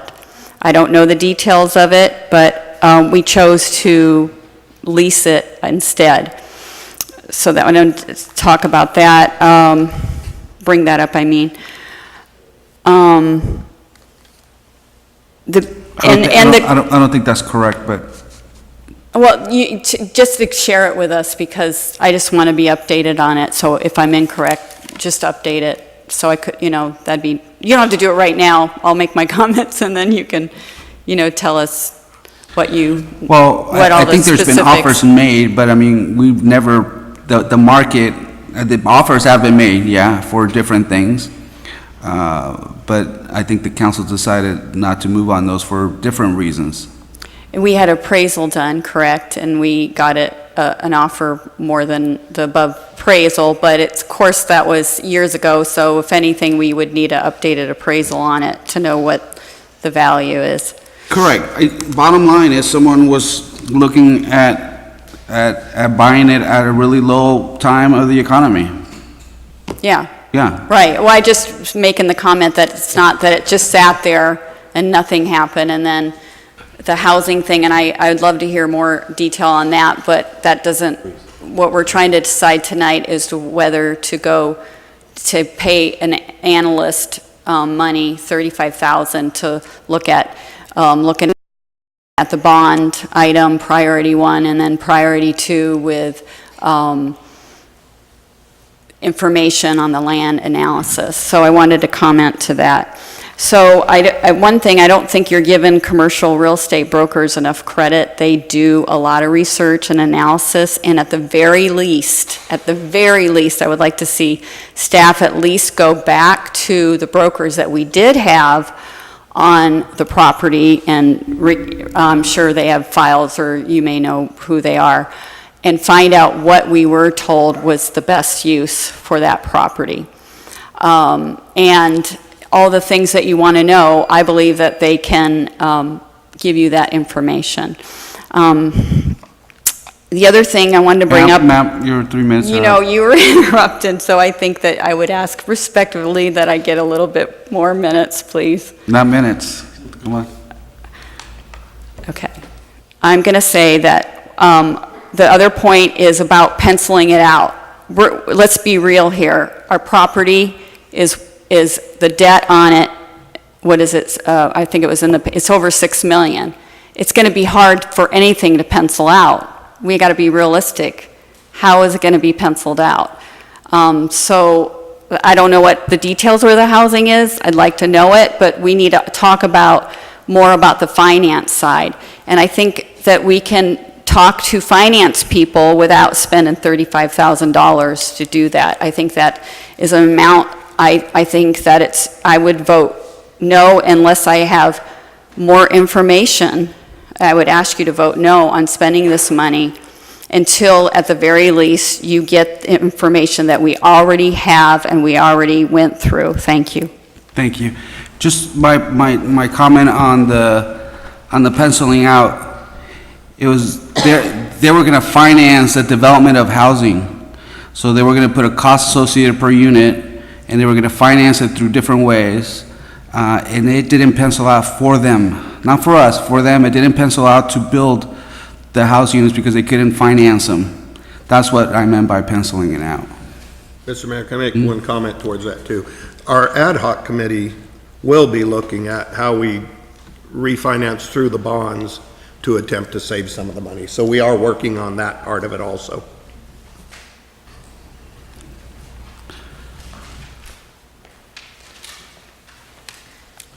Yes, thank you. My name's Dale Whitmore. We've been through this many times, and I would kind of like to see the information that's already been gathered. We've hired, like it was mentioned, a number of people to help try and sell this. We went through the housing company. It seems to me like some of this information ought to be available and ought to be able to be summarized someplace without going through this all over again. And I'm also glad to hear that there seems to be some consensus to take Bryant Field off the list of what we're looking at here. That was a Little League park for many years, very important part of the community, then it got upgraded to what it is, and now all I can understand is it sounds like somebody wants to sell the park. And so we'll put a industrial, commercial, something on the property instead of the public recreation that it's been used for since, I believe that's one of the original parks that was set up back by Mr. Lopeland John back in 1851. So, anyway, thank you. Thank you.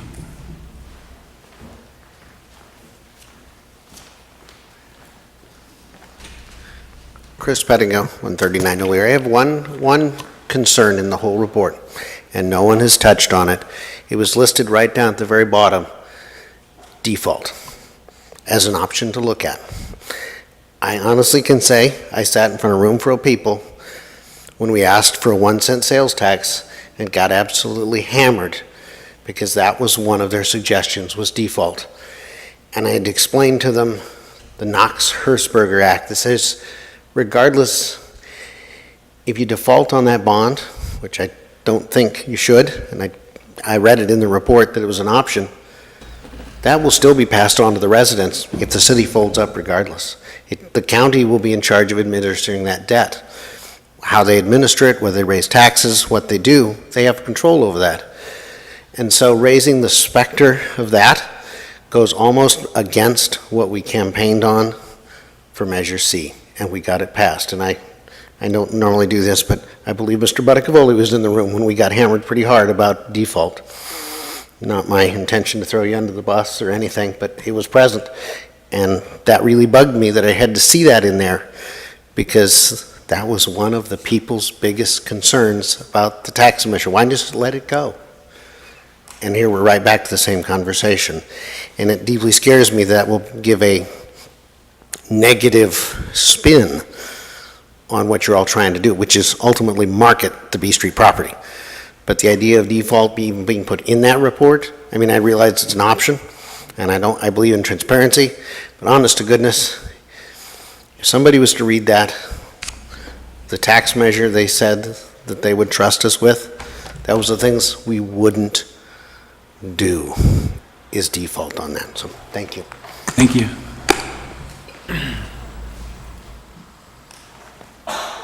Dominic Belza, 404 East 25th Street. A lot of talk about commercial realtors, brokers here tonight. You guys can probably imagine my head and just exploding back there and tongue wanting to jump out of my mouth. But it's easy to kind of make realtors look like puppets, like a price gets set and the client just says, well, here's the price and here's what we want for it, and that's how you're going to go out and sell. And that's not really the truth at all. I do these types of analysis on a regular basis on commercial properties just like the B Street, anywhere from Stockton to Reading. And we do this for family trusts. A lot of times when somebody passes away, they need a BPO, broker's price opinion. We evaluate what the property's worth in its current condition, what the highest and best use is of it. We analyze zoning codes, and we make a determination that this is what it's worth, and this is what it could be worth if it's developed a certain way. That's called a pro forma. We analyze everything that what you're talking about these folks are going to do, except we don't charge a fee up front. We bring our findings and we present it, and we say this is what we believe the value of the property is. If you want to specify and say, well, what if we split it into 2 parcels or 3 parcels or 4 parcels? What's that worth? What's it worth if we develop it this way? What's it worth if we develop it that way? A lot of times that broker is going to make a recommendation of what the highest and best use is, maybe residential, maybe commercial, whatever it is. But you can't negate that. It doesn't cost anything. And I'd recommend that you get 4 different agencies, 4 different brokerages to give 4 different analysis. This analysis that's being proposed isn't wrong. It's just out of place. And until you have somebody that's actually on the hook, that's interested in doing something with the property, the analysis is mute. You can argue and come up with ideas, and this is best use, and that's a good idea, and this is something we could do, but unless somebody's willing to actually do the development, it doesn't matter. We did it in 2016. I believe I read that it was done in 16, and then now that's void because it's out of market, right? Only got 30 seconds. The goal here is to figure out how to get $650,000 or $675,000 out of our yearly budget. That's the real goal. And if you have 4 different realtors that come back and they all say, hey, this property is worth between $3 million and $3.5 million, well, we just spend another $35,000 for nothing, because it doesn't matter what you do with it, you can't sell it and pay off the bond. Does that make sense? So my recommendation is that this analysis is good, but it's out of place. Get the broker's price opinions first. Figure out what the current market value is. If the current market value says it's worth $6 million or $7 million by the broker's opinion, because really they're the ones that go out and sell it, then analyze it and do the analysis. And that's the appropriate time to come up with that. Does that make sense? Thank you for your time. Thank you, sir. I want to apologize to you saying there wasn't anybody local that was familiar with this. Could I have an extra 30 seconds? So I would recommend that you get 2 local brokerages, and I would exclude myself from that list. I wouldn't want to be a part of that.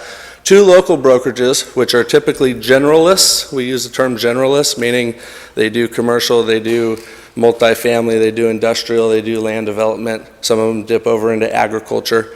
And then go to the bigger firms down in Sacramento like Coyers International or CB Richard Ellis, something like that. They have land divisions that specify in land development exclusively. I worked for one at Marcus and Millichap for a year. So I know these things, I've been in it. And they will give you everything that you're looking for in that analysis. So. Thank you. I'm glad I asked for public comments. Okay, that's good info. Thoughts, council? I'm was not 100% sure how this was going to go, trying to figure out the whole thing, 'cause it's a bit out of my realm. The analysis sounded like a good idea, but after hearing a little bit of public comment with a person that's in the industry, have we looked at those? And I would have to ask that, Marty, and I'm sorry I didn't ask this before. I mean, have we looked at those options? Looked at all the options Dominic just listed out? Sure. No. Jim and I have sat in his office and talked about different approaches that we could take towards furthering, the development of the B Street property. And the more we talked about it, the more we thought the approach, no disrespect, Dominic, but the approach that we came up with was the best approach in terms of figuring out, helping the council make an informed decision about next steps. So, and that's based on my 10 years in redevelopment and, Jim's, 25 years in planning, so. I mean, with respect, I think Dominic said it himself. I mean, there's more than one way to do this. There isn't just one way to do it, so that's another way. If I understood him correctly, that would be a way that would not incur the $35,000. I mean, that's a possibility. I suppose so. I mean, I haven't gone out and talked to all the brokers and said, here's the scope of work that I was, going to ask the council for approval for. Will you do this same scope of work for me for free? I haven't tried that. That would be an interesting idea. I think there'd be some proprietary issues with that, but Jim, you were gonna say something? Well, I think 20 years in this profession, working at one highly visible community in West Sacramento, and on the forefront of a lot of development in the last 10 to 15 years. And the model that they approach the development in their community, no disrespect to brokers, is not a brokerage type of model. It's get an independent judgment on how you want to dispose of your property and make an informed decision as council members and report that data and that information to council. Not saying I agree, there's different ways you can approach this, but I think what's key for me in discussing this with Marty is that we want an independent judgment on this property for somebody to give us advisory direction on how to present that to council. The other thing I would say, in a broker's opinion, is that what we're trying to achieve as well is, and what I have heard for 20 years in this field, is that developers want certainty. That drives investment. If they know how much it costs, if they know what the fee rates are, if they know how many feet of piping that they have to put into their investment, and codes and ordinances that relate to that, and you can translate that into a compiled document, that gives them that certainty to know what they want to do to invest in that community, and it takes a load of risk off their investment that they are going to bring forward. So this model is not a Jim and Marty model. It's a model that I've seen, recycled on various communities throughout California, as well as one that I worked for previously. So, but I would say, is there a different way and approach to do that? Absolutely, there is. It's really, I think, the best interest to give the council the scenarios of development for that property, because in my review of all the historical data, it's always been for this community with this property an exercise of, as the mayor said, what is so-and-so's idea to move this forward? And I think this gives us the best position of making an informed decision. Thank you. I appreciate the little bit of clarity on that. Still, the ignorance in my field of not being a realtor, we've done brokers before, and there was like a sunset. I mean, I guess the market changed, therefore that marketer opinion or that analysis changed at that time. And if that's the case, could that also be the case with this analysis? Is there a sunset clause on it? Or does it go by market value? I don't know. I'm asking questions. Yes, Jim. My answer is no. The only thing that's going to change is they will look at a market window in today's real-time market of what is currently the market for retail, commercial, industrial. So that is a snapshot of today's window. But the utility of moving pieces around, that's not gonna change, because you're gonna have true costs for your fees, true costs to carry, infrastructure. So Utilities. that's gonna be a known, and that will carry with the property. So you will have great utility with that document. Okay. With that information, would that allow us to maybe look for other public fundings to mitigate some of those costs to go into to the property? Good point. In my experience in West Sacramento, that's exactly what they did, is they leveraged with that document state and other funding that is out there to build upon reducing the cost for a future development project, so that developer did not have to carry a heavy burden, a heavy load to take down that particular property, which I would say, thank you for saying that, is what's trending within the state of California on affordable housing. I understand that you said let's not go down, if you hear about residential, but there are a lot of new trends and a lot of new action at the Capitol that's driving towards getting closer to that workforce type of housing. So I wouldn't rule that out, because... Correct, and I think what I'm trying to say is there's gonna be monies available out there to lower that cost to develop for the developer. That infrastructure cost, we might be able to go after some fund, if we know what the best use of that land is, and we can prepare it in the way that becomes very affordable for a developer to come in, because they have choices between Lincoln, West Sacramento, and Marysville. And if we can do a deal where they don't have to, the impacts aren't as big, and we can actually bring dollars from the outside, but we know that that's the best use of that land, that seems like a worthwhile investment to go after. I'm bringing this up because a couple meetings ago, we adopted, we supported the Green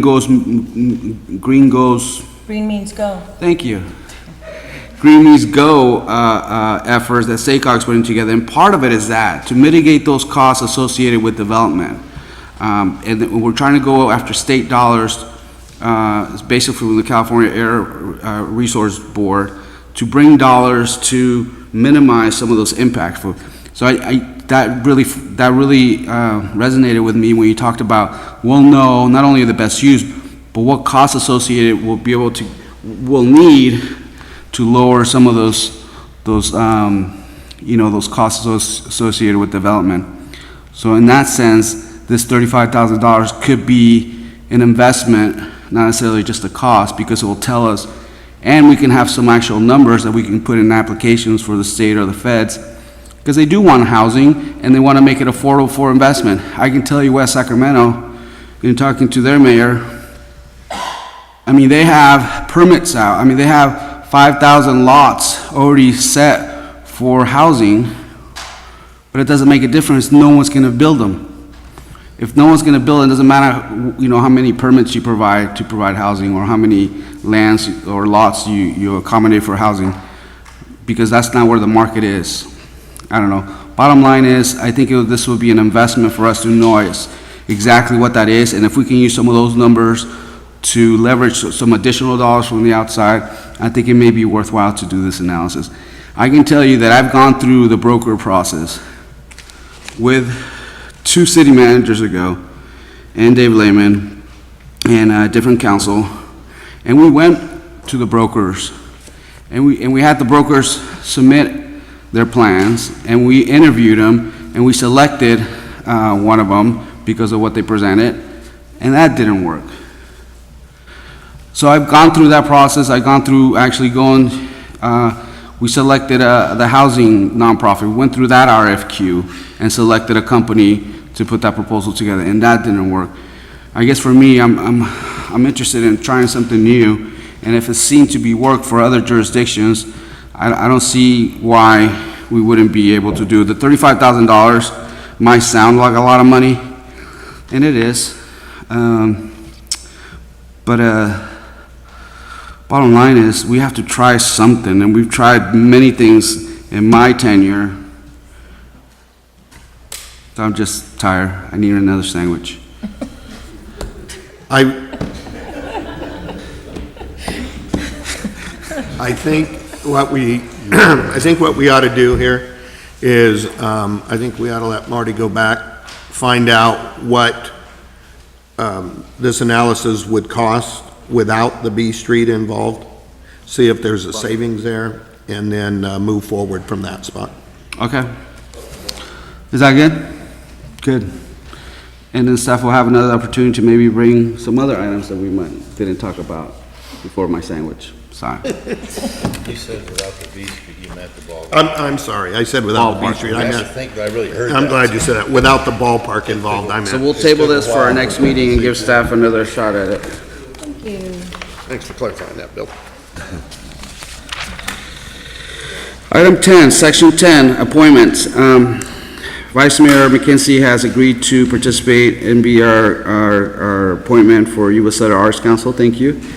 And Brad Hudson, Councilmember Brad Hudson, has agreed to be the alternate in the Bi-County Homeless. I was convinced to be the alternate. So thank you for that. Committee reports.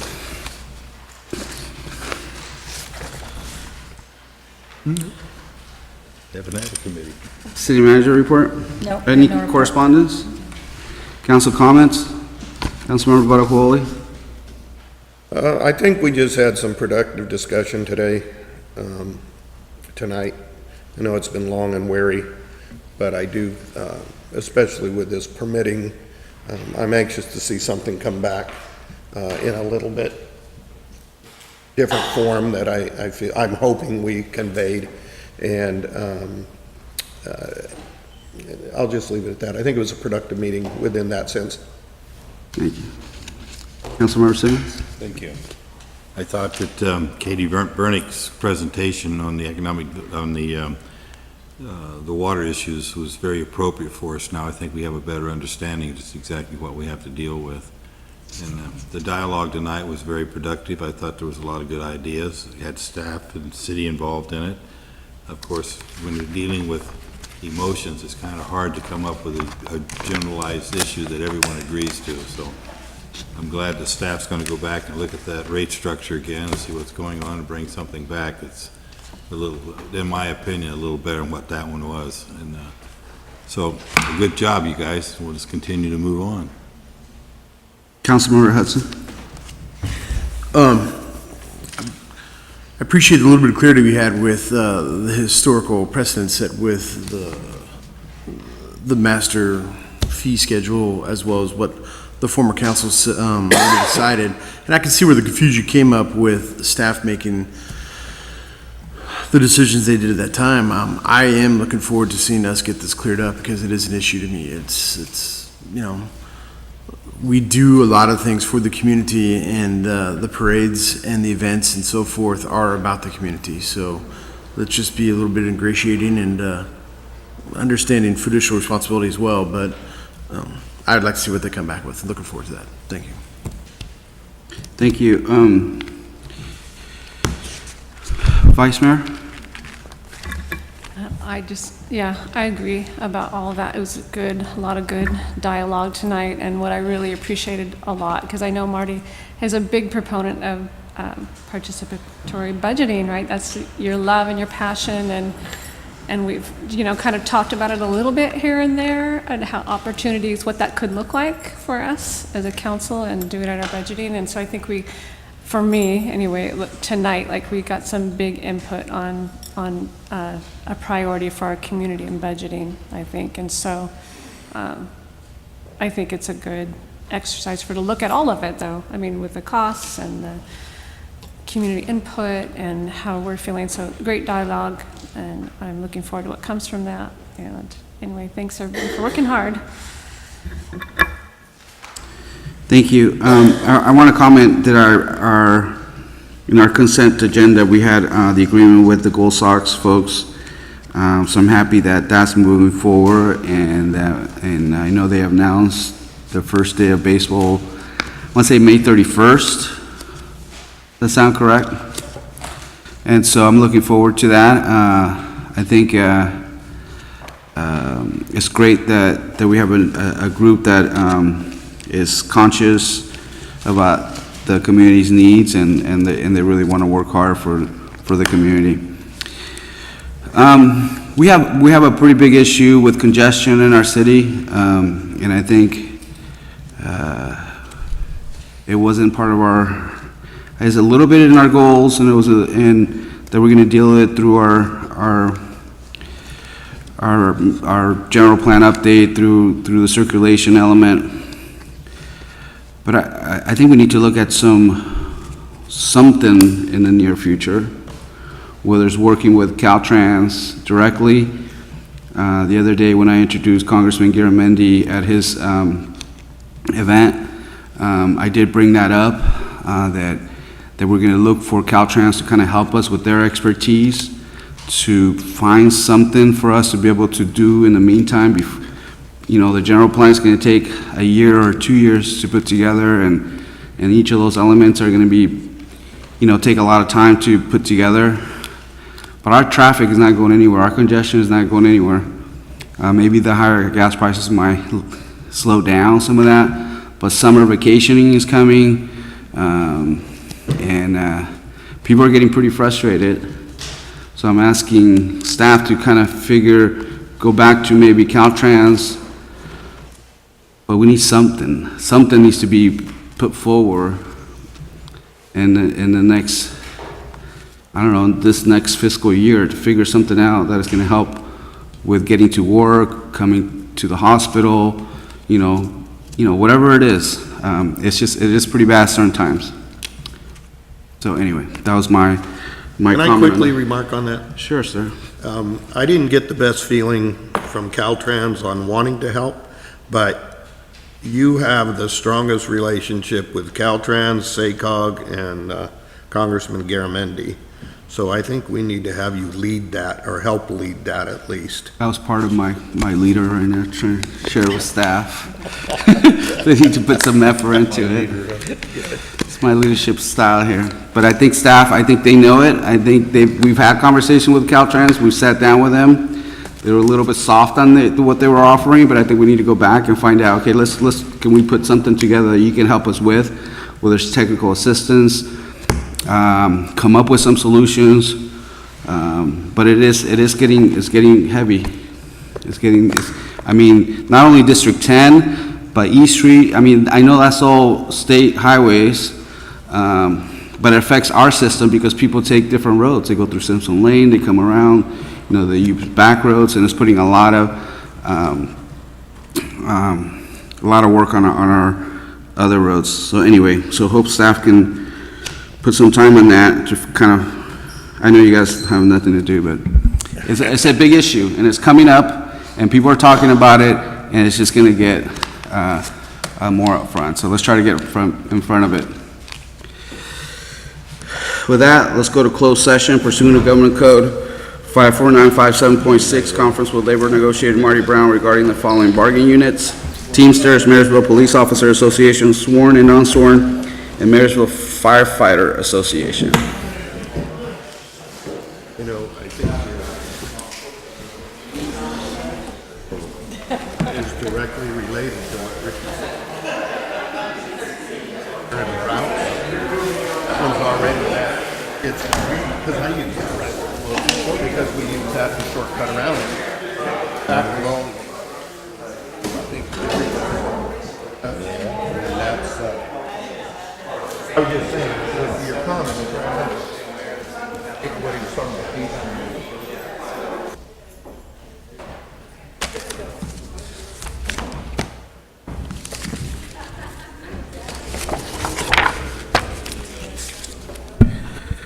Staff were given direction. There's no reportable action. And we adjourn to our special meeting on May 14th, 30 p.m.